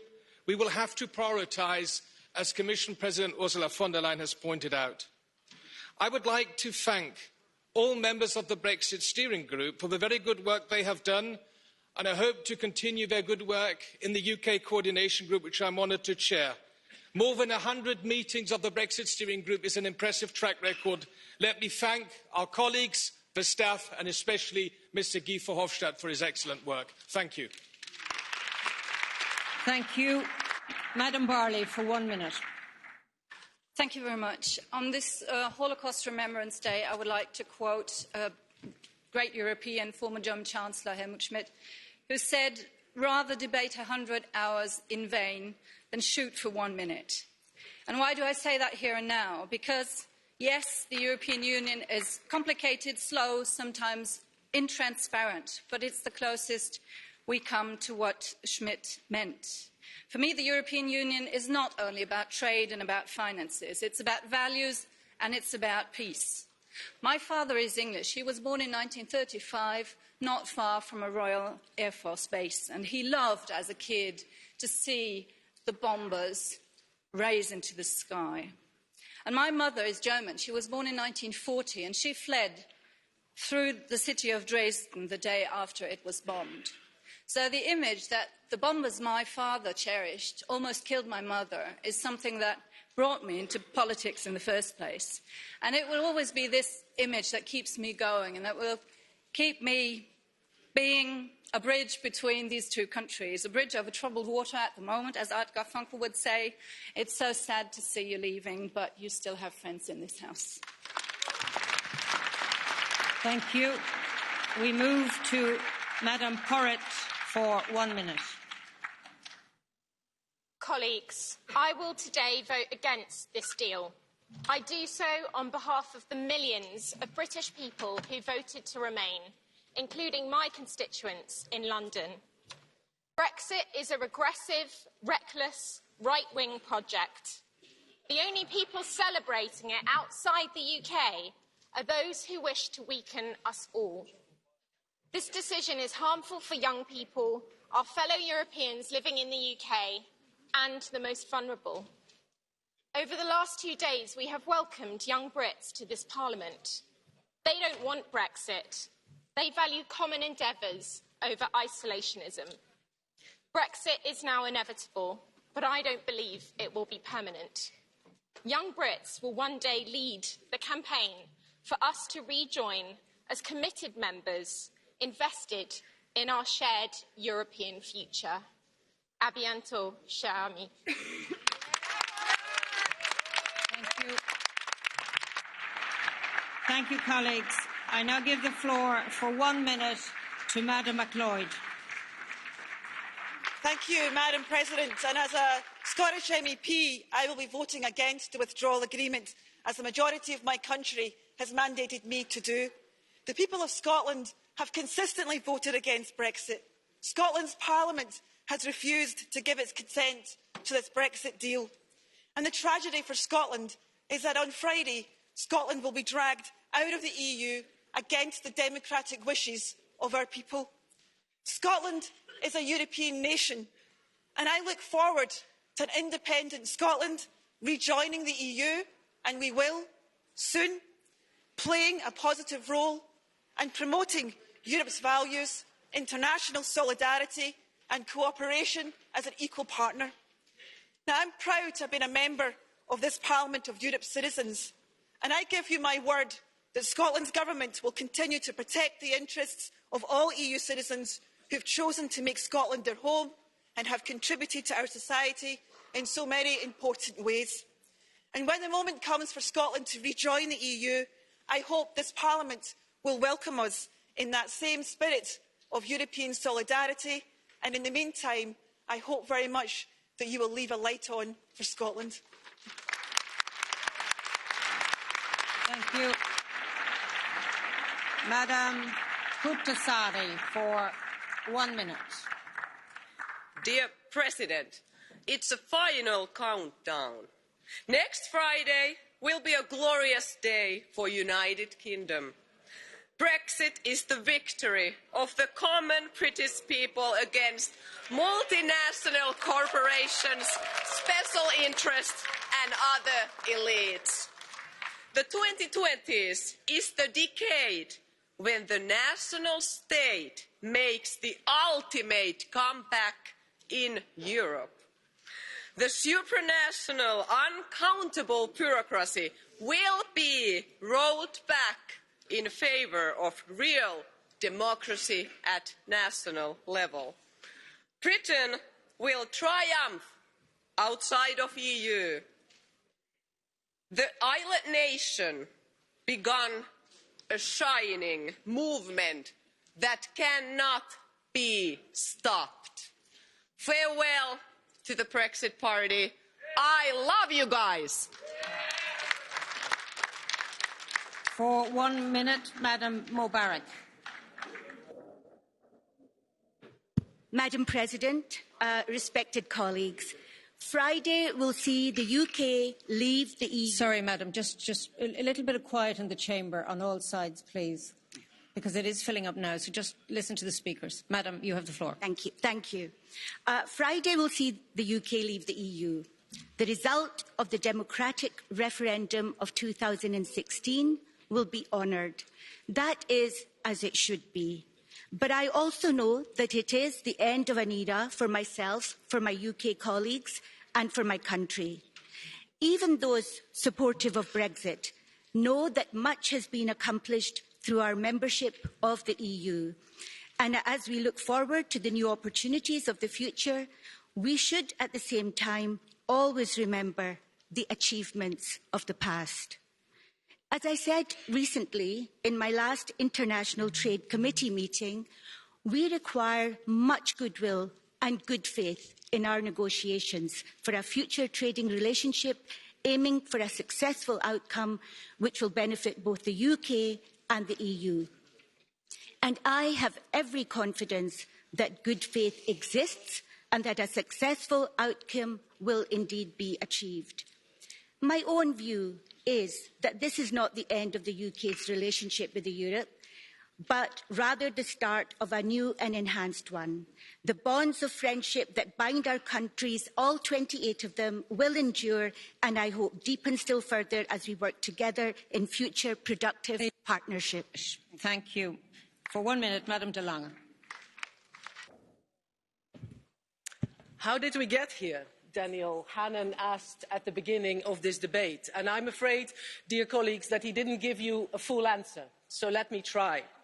We got here because so-called leaders who acted out of self-interest rather than out of the common good. Brexit or Remain, Boris didn't really care, did he? He made up his mind at the last minute and saw a ticket into Downing Street 10. This is, secondly, what happens when part of the media get away with misinformation and blatant lies. When journalism, when the tabloids become entertainment instead of information, democracy ultimately suffers. And this is, thirdly, what happens when people no longer speak up for European cooperation. We might 75 years after the end of the Second World War in the West, I need to say, take peace, stability, democracy for granted. But let me tell you one thing. Our union is unique and our cooperation is very, very vulnerable. We need to cherish it. Yes, we need to improve it. But we also need to speak out and defend it. And let that, dear colleagues, be the lesson that we take out of Brexit. Thank you very much. Thank you. 1 minute, Ms. Griffin. Friends, every day in this House, a member of another delegation says, please stay. We want you to remain. Britain's withdrawal from the European Union is a political tragedy that will damage the economic well-being and social fabric of the UK and diminish our country's standing in the world. We are British and European and part of the most successful social peace project in history. For the clean air we want for our children, to eradicating energy poverty, to workers' rights, that's got to be worth fighting for.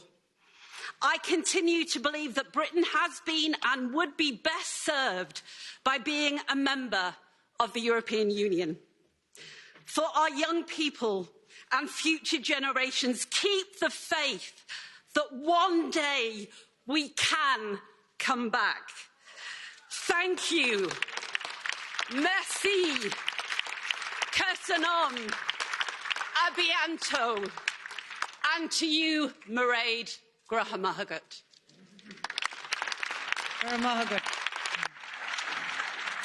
For now, for 1 minute, Madam Ritchie. Thank you. Thank you, Mr. Barnier. Thank you, Guy.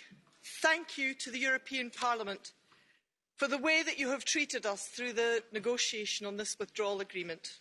I'm shocked, but frankly not surprised, that it took your intervention to protect the rights of the EU 27 certificate citizens in Britain and the British citizens in the EU 27 countries. You people here have an opportunity next month to be generous to us again when you consider our status as citizens in your Europe going forward. Please be kind to us again. This shameful document, which I will vote against, is our reality today.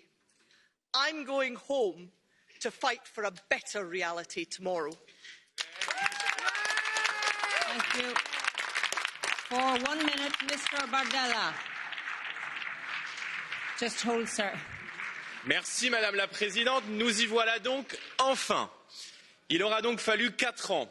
4 ans de fausses promesses, de reports, de multiples tentatives de sabotage. 4 ans pour que l'expression d'un peuple souverain par référendum soit enfin entendue. Les dirigeants de l'Union européenne veulent nous faire croire que la Grande-Bretagne est la grande perdante du Brexit et qu'elle s'apprête à sortir de l'histoire. Elle est au contraire en train d'y entrer en renouant avec les instruments qui fondent la liberté d'une nation. Les théories des peurs ne fonctionneront jamais contre le réel. Le FMI l'admet désormais lui-même, l'économie britannique va bien et ses perspectives de croissance sont prometteuses. Avec le Brexit, c'est un chapitre de l'histoire européenne qui se tourne, celui où l'on a cru à tort qu'affaiblir les souverainetés de chacun ferait la puissance de tous. Le vote de ce jour est un message d'espérance que le peuple britannique nous envoie. Il nous invite à refonder une construction européenne à la dérive afin de relever les défis de demain. Amis britanniques, cette Europe des coopérations, nous allons la construire pour vous donner envie d'en être. Vous quittez l'Union européenne, mais vous demeurez d'Europe. Bon vent vers la liberté. For 1 minute, Mr. Miamaracas. Ευχαριστώ κυρία Πρόεδρε. Είναι αδιαφεσβήτητο σήμερα ότι η ψηφοφορία αυτή είναι ιστορικής σημασίας και θα ήθελα να δηλώσω καταρχήν απερίφραστα πως το Ηνωμένο Βασίλειο πρέπει να αποτελεί στενό σύμμαχο της Ευρωπαϊκής Ένωσης και πως είναι ιδιαίτερα σημαντικό να υπάρξει αμοιβαία επωφελής εμπορική συμφωνία, ιδιαίτερα την ώρα που οι διεθνείς εμπορικοί κανόνες καταπατώνται και ο εμπορικός προστατευτισμός ξανακάνει την επανεμφάνισή του. Γι' αυτό αγαπητοί συνάδελφοι, δυστυχώς το Brexit σήμερα είναι γεγονός και είναι μια στενάχωρη μέρα και ιδιαίτερα συναισθηματικά φορτισμένη. Το κατά πόσο αυτό το γεγονός θα είναι ένα ιστορικό λάθος για το Ηνωμένο Βασίλειο θα κριθεί από τους ιστορικούς του μέλλοντος. Αυτό το οποίο εμείς δεν πρέπει να επιτρέψουμε ως Ευρωπαϊκή Ένωση είναι να αποτελέσει ένα ιστορικό λάθος για την Ένωση. Γιατί πρέπει να διδαχτούμε από αυτά τα οποία οδήγησαν στο Brexit, να πράξουμε, να ηγηθούμε και να δείξουμε πως οι αξίες της Ευρώπης είναι αδιαπραγμάτευτες, διαχρονικές, απόλυτα αναγκαίες, γιατί όπως σοφά είπε ο Ζαν Μονέ, η Ευρώπη θα σφυριλατηθεί από κρίσεις και θα είναι το αποτέλεσμα των λύσεων που υιοθετήθηκαν από αυτές τις κρίσεις. Και αυτή η κρίση πρέπει να μετρήσει και να μετρήσει θετικά για την Ευρωπαϊκή Ένωση. Mr. Benefei, for 1 minute. Grazie Presidente. Oggi è un giorno triste per chi come me crede nell'unione sempre più stretta e nell'Europa federale. Rimane un dato storico e politico che nessun nazionalismo potrà cancellare. La Brexit non potrà cancellare le profonde connessioni tra la società europea e quella britannica, le appartenenze comuni, i valori che condividiamo, i nostri rapporti umani e culturali, prima che economici. Come socialisti e democratici da domani lavoreremo affinché Unione Europea e Regno Unito continuino ad affrontare insieme le grandi questioni del nostro tempo, dalla lotta alle disuguaglianze al cambiamento climatico. Ai colleghi che oggi ci lasciano voglio dire grazie a tutti voi per lo straordinario lavoro fatto insieme e ai compagni del Partito Laburista dico grazie, grazie per aver lavorato insieme a noi per il pane e per le rose, for bread and roses. So che è solo un arrivederci, è il nostro destino continuare a camminare insieme. Grazie. Thank you. Madam Bunting, for 1 minute. I can't quite believe this is happening. However, I love the UK and I will do everything I can to make sure that our future, whatever it is bright and successful. However, this is a bad deal for Britain, and the fault for that lies at the feet of the British government. The deal takes Britain outside of the customs union and the single market, something certain leading leavers said need never happen. In it, Boris Johnson has weakened support for workers' rights, and he did that after he put the deal to the British people. It adds more red tape, more delays, more barriers to Brits who want to work and do business with the EU, who is our largest trading partner, and it removes opportunities for young people in Britain. I thank all of my colleagues here for your lovely, kind words today. We will miss you. I thank Guy and Michel Barnier and this Brexit steering group for the huge amount of work that they will put into this deal. But I will not be blackmailed by Boris Johnson into supporting a deal that is fundamentally bad for Britain. Thank you. 1 minute, Mr. Mureşan. Thank you, Madam President. Dear colleagues, today marks the end of populism in the debate regarding Brexit. Starting tomorrow, we need to start to work on our future relationship, and that needs to be based on reasoning and on facts. And we have to recognise reality. European students want to continue to study in UK universities, and British students want to continue study in European universities. European and British researchers want to continue to work together, and businesses on both sides of the channel want to continue to invest on the other side.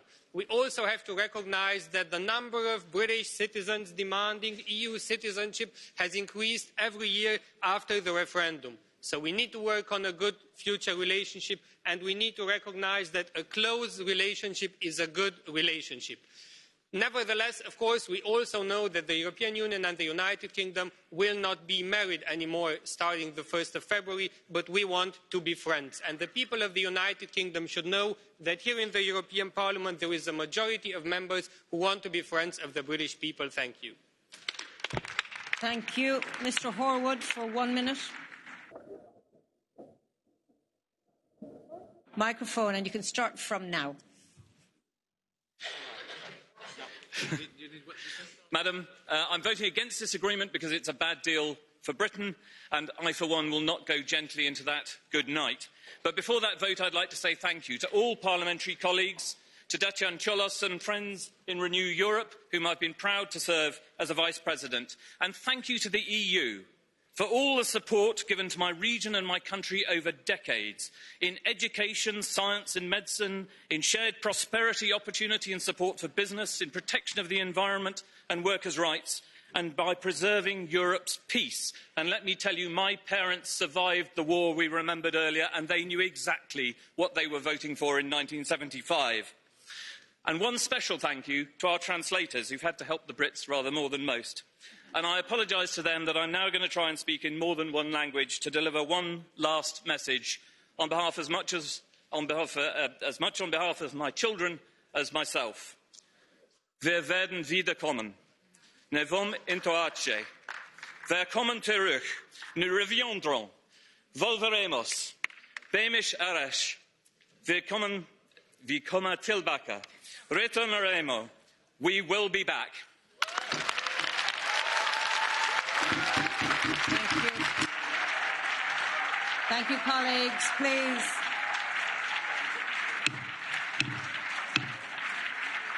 We do have another speaker. Mr. Horwood, thank you. Please resume your seats. Thank you. Monsieur Bellamé, for 1 minute. Madame la Présidente, chers collègues, avant tout, nous voudrions dire nos remerciements à tous nos collègues britanniques pour leur contribution au travail effectué ici, notre respect pour le grand peuple qu'ils représentent et notre gratitude à l'égard de ce peuple auquel nous devons, au regard de notre histoire, notre liberté, celle qu'ils nous ont acquise au prix de leur sang. Nous devons évidemment poursuivre maintenant cette histoire et nous faisons confiance à Michel Barnier pour préparer notre relation future. Nous devons construire ensemble le partenariat sur les questions de sécurité, d'économie, d'écologie. Et je voudrais mentionner en particulier la question de la pêche qui nous tient tellement à cœur. Nous avons tant à partager. Il faut que cette amitié se poursuive maintenant. Mes chers collègues, ne nous voilons pas la face. Le Brexit est aussi un message d'alerte. La défiance qui s'est exprimée à l'occasion de ce référendum doit être pour nous un avertissement. Nous ne résoudrons pas les problèmes de l'Europe en méprisant cette défiance ou en la condamnant. Nous ne résoudrons ce problème qu'en reconstruisant une Europe qui puisse susciter la confiance des citoyens de nos pays, en faisant la preuve de son efficacité et en montrant qu'elle peut renforcer nos démocraties et servir nos libertés. Merci beaucoup.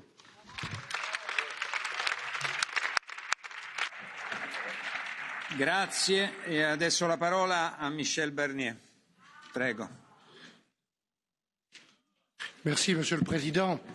Je suis très touché, pour vous dire la vérité, au terme de ce débat qui a été très émouvant, à quelques moments particuliers, grave, qui est important, aux côtés de la présidente Ursula von der Leyen, de vous dire quelques mots pour conclure. Le Royaume-Uni, à la suite d'un référendum où s'est exprimée une majorité de citoyens démocratiquement, a choisi de quitter l'Union. Nous avons, pour beaucoup d'entre nous, regretté, et nous continuerons de regretter ce vote, mais nous l'avons respecté. Et donc la tâche qui nous a été confiée à la Commission par les gouvernements, par vous, a été de travailler pour organiser ce retrait. Et si le traité qui vous est soumis a une qualité, mesdames et messieurs, je reprendrai le mot de Guy Verhofstadt, c'est d'organiser le retrait du Royaume-Uni de manière ordonnée. Le Brexit, bien plus et bien davantage que tous ceux qui l'ont voulu ne l'ont expliqué ou compris, a des conséquences innombrables. Je n'ai cessé de vous le dire, sur le plan humain et social, sur le plan technique et juridique, sur le plan financier et économique. Et ce n'est pas fini. Et ce que nous avons essayé de faire dans ce traité, objectivement, avec patience et avec respect, ça a été d'apporter des réponses ou des assurances juridiques pour toutes celles et tous ceux et pour tous les secteurs où le Brexit, comme un divorce, crée des incertitudes innombrables. Et d'abord pour les citoyens et leurs droits. Ça a été depuis le début de cette négociation votre priorité. Nous avons travaillé pour ce traité dans cet esprit, un retrait ordonné. Et nous avons beaucoup travaillé. Une centaine de réunions du Brexit Steering Group, 17 séances plénières. Et puis j'ai eu l'honneur de rendre compte devant beaucoup, la plupart de vos groupes, à plusieurs reprises. À ce moment, je voudrais dire un mot particulier à Guy Verhofstadt pour l'intelligence et l'objectivité à laquelle il a dirigé les travaux pendant 3 ans du Brexit Steering Group, à chacune et chacun des membres de ce groupe et à tous ceux qui ont travaillé pour ce groupe, notamment le secrétariat général du Parlement et vos collaborateurs. Vous me permettrez de vous dire que nous allons continuer dans l'année qui vient dans le même esprit, avec le même respect, avec la même objectivité, sans aucune agressivité, mais en défendant fermement les intérêts de l'Union et de ses États membres, sur la ligne et selon les principes rappelés tout à l'heure par notre présidente Ursula von der Leyen, pour la future relation. En ayant toujours la perspective, moi j'ai toujours travaillé avec cette perspective, qu'au delà du Brexit, le Royaume-Uni reste là, partenaire proche sur le plan de l'économie, allié, comme il l'a toujours été, et ami. Et nous allons donc travailler pour recréer un nouveau cadre juridique pour cette alliance entre l'Union européenne et le Royaume-Uni, pour consolider cette amitié et faire fonctionner ce partenariat.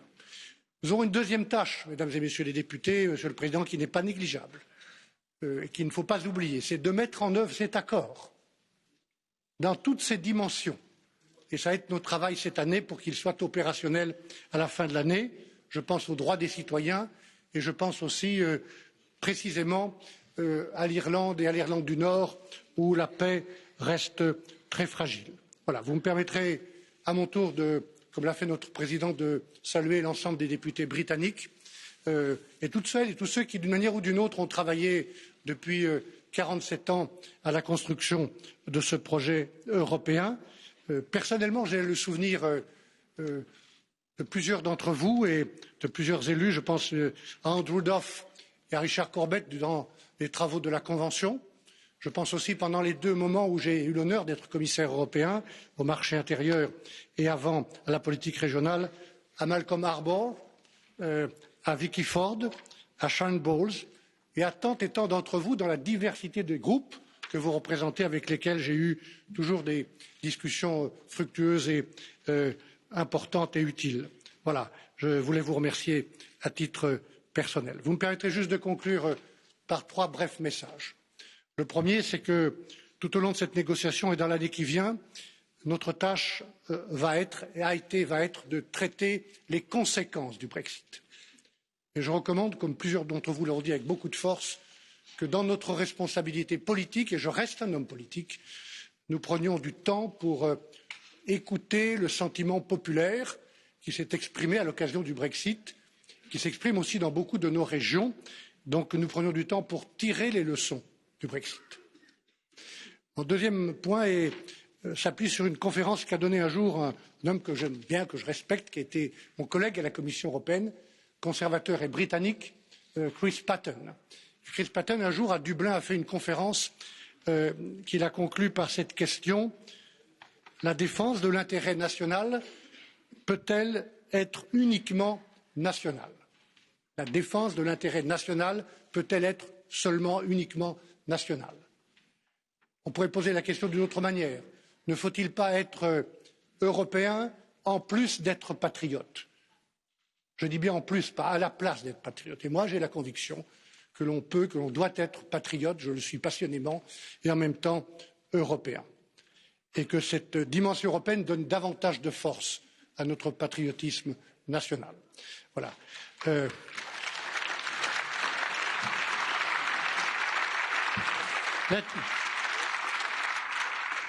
Mr. President, let me finish with a short message I passed in Belfast on Monday at Queen's University.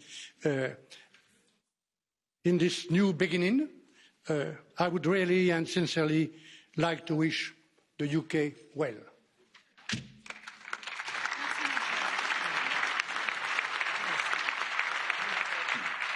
Monsieur Barnier, adesso la parola al ministro Brejňac. Honourable members, ladies and gentlemen, with your vote tonight and adoption by the Council tomorrow of its decision to conclude the withdrawal agreement, we will soon be able to move to another, more positive step in the Brexit process. The scope of the withdrawal agreement, as well as the ambition on the future relations with the UK, imply that we will have to remain vigilant as regards first and foremost the preservation of citizens' rights, be it during the transition period or under whatever future relationship with the United Kingdom. But our vigilance will have to be no less thorough when considering the intended economic partnership, where strong safeguards and robust governance will be called for to protect the integrity of the EU single market and the competitive position of EU firms. We will therefore count on your cooperation in this respect as well. Although we are sincerely sad to see a member state leaving, The European Union and the United Kingdom share a long history together, and this should truly be a new start point for building a close relationship in the future, based on mutual respect and equality. Thank you very much once again for your attention. Grazie, la discussione è chiusa. Procediamo ora alla votazione su questo punto. Vi informo che le dichiarazioni di voto saranno prese in considerazione domani dopo le votazioni. Siamo pronti? Relazione Verhofstadt. Per appello nominale la votazione è aperta.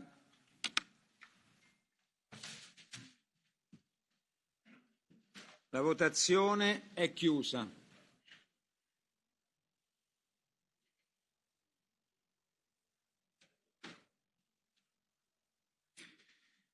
Hanno votato 683 deputati, favorevoli 621, contrari 49, astenuti 13.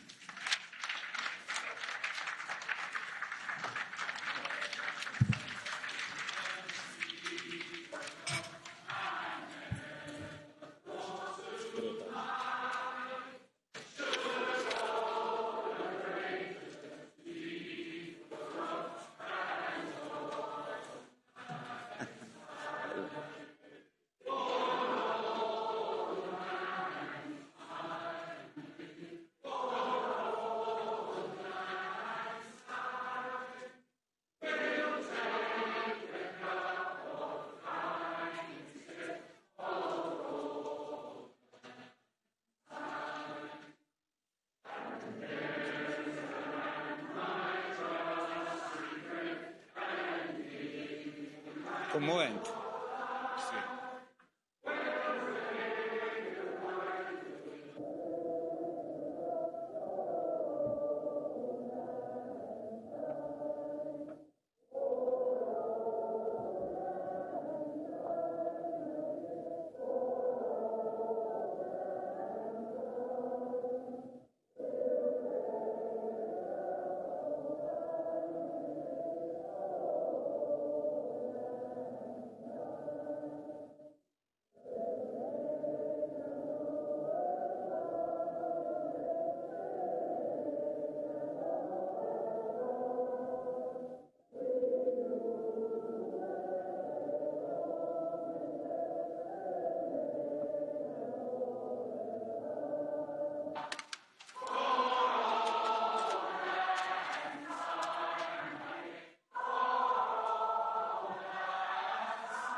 Onorevoli colleghi,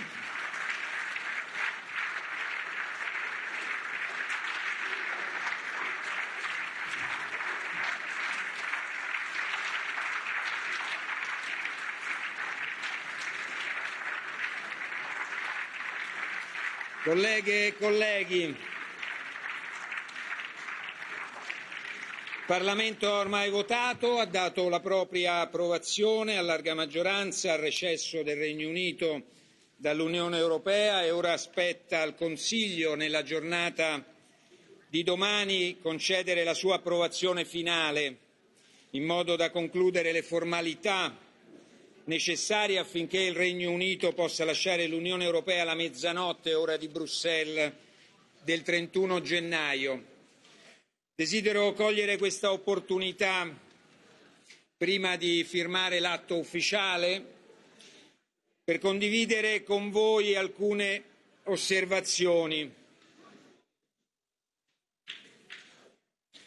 Naturalmente siamo tutti rattristati profondamente dal pensare di essere arrivati a questo punto e che un membro, partner e amico di lunga data dell'Unione Europea abbia deciso di lasciare la famiglia dell'Unione. Ricordo ancora la sensazione di sconcerto che tutti abbiamo avuto quando nel giugno del 2016 si diffuse la notizia della decisione del Regno Unito di lasciare l'Unione Europea. Ovviamente abbiamo sempre rispettato pienamente la decisione del popolo del Regno Unito e la sua volontà di costruire un futuro diverso al di fuori dell'Unione Europea. A nome del Parlamento desidero esprimere ai colleghi che oggi ci lasceranno, sarà l'ultima plenaria, la nostra gratitudine e i più profondi sentimenti di gratitudine per il contributo che hanno offerto nel corso degli anni. La vostra presenza, amici britannici, ha arricchito la nostra istituzione ed è certo che sentiremo la vostra mancanza.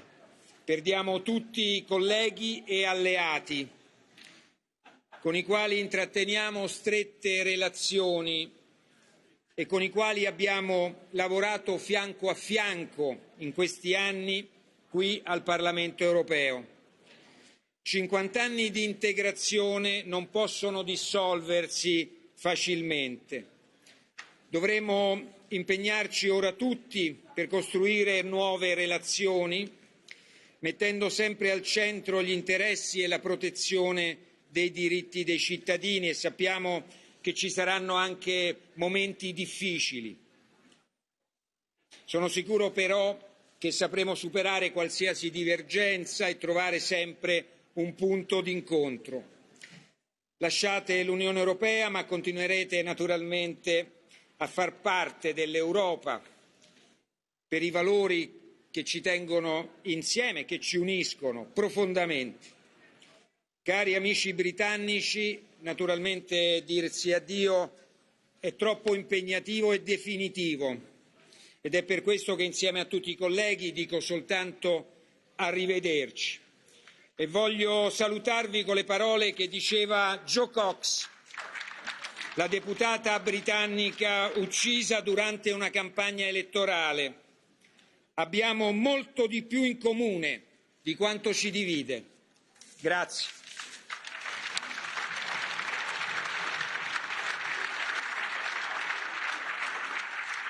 E adesso qui firmerò la lettera che trasmette al Consiglio l'approvazione del Parlamento alla conclusione dell'accordo sul recesso del Regno Unito di Gran Bretagna e Irlanda del Nord dall'Unione Europea.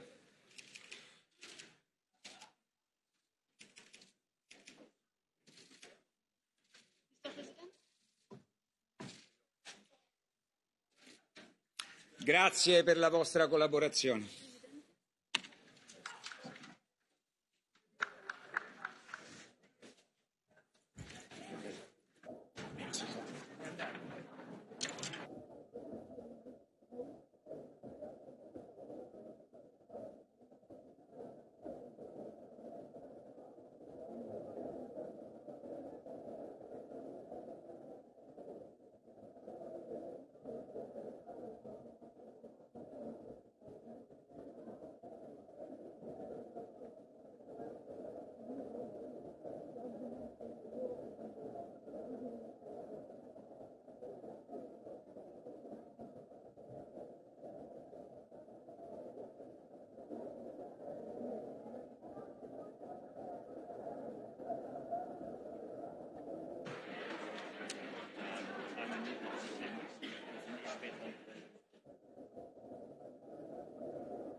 Die Sitzung ist wieder eröffnet.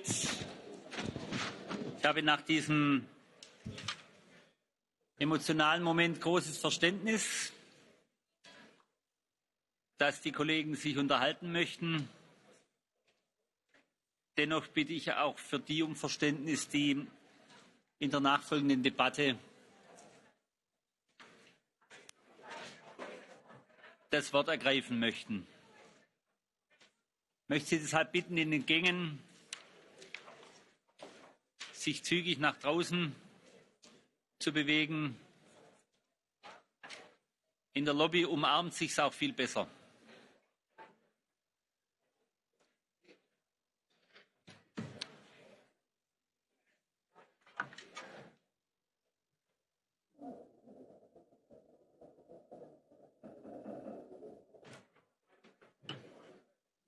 S'il vous plaît.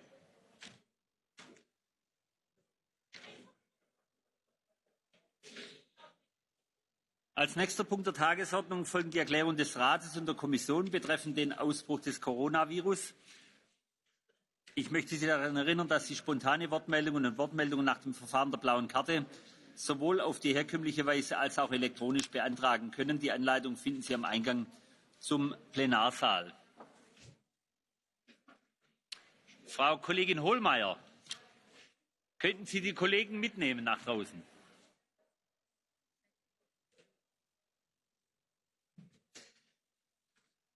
Die Aussprache beginnt im Namen des Rates Frau Ministerin Brnjac. Thank you.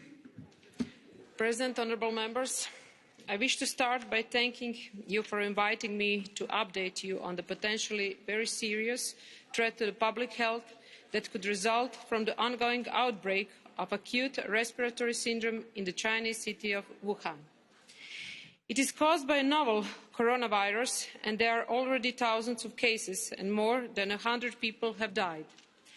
This is a place where hundreds of EU citizens live and work, and I will come back to that later. But let me first give a few details about this disease outbreak.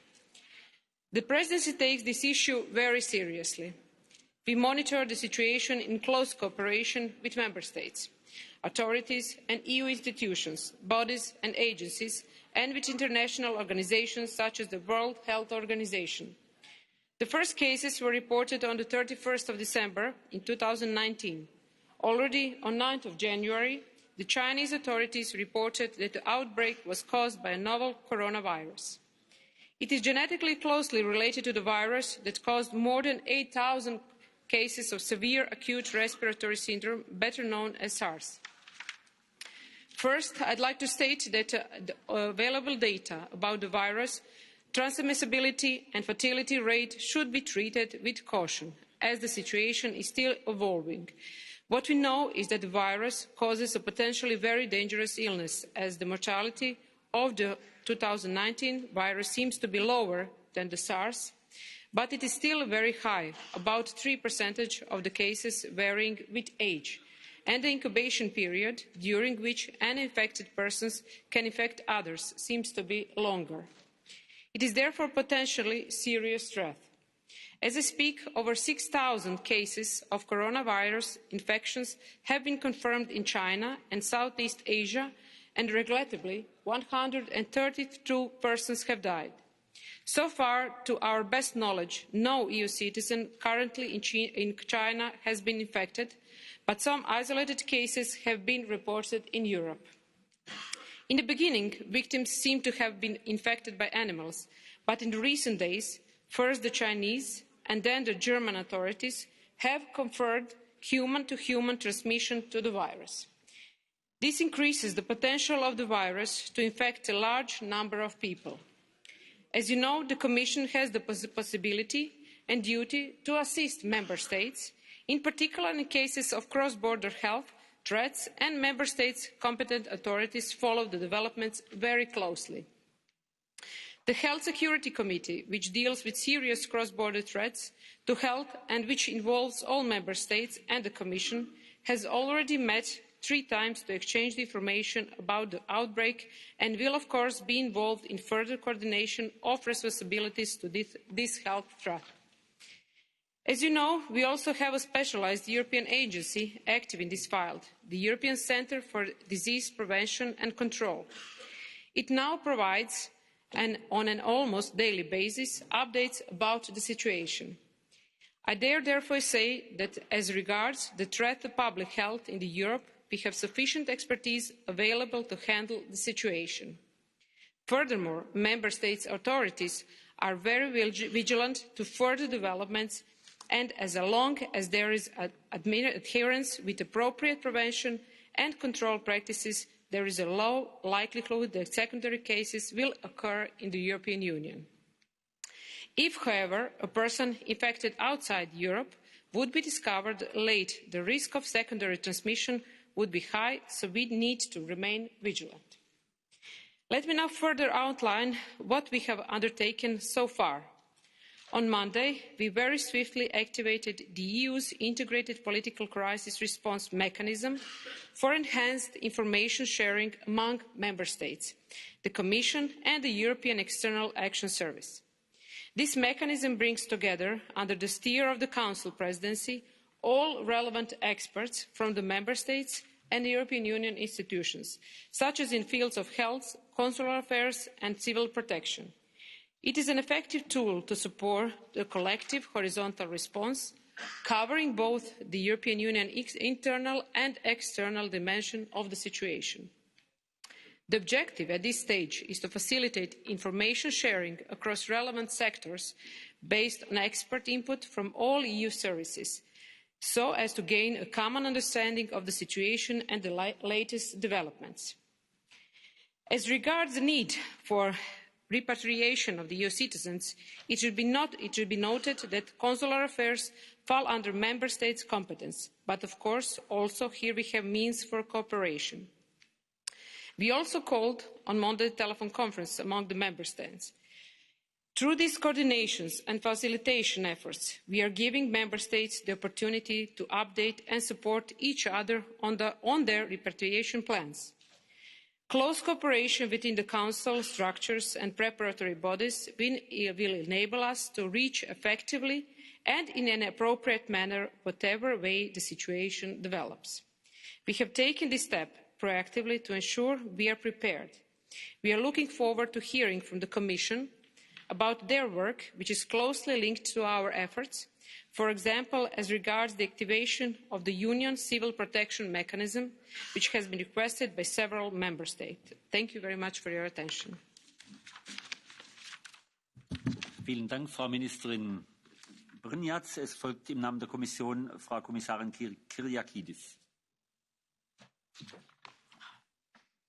Honourable members, I'm very grateful to have this opportunity to inform you about the EU's preparedness and response to the developing situation of the coronavirus, which was first reported in China 1 month ago. Last reports from this morning indicate just over 6,000 laboratory-confirmed cases and 132 deaths. All the deaths have occurred in China.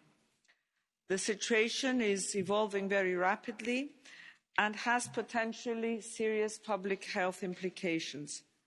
We have seen that the World Health Organization is again convening the International Health Regulations Emergency Committee on the situation tomorrow to advise on whether the current outbreak constitutes a public health emergency of international concern.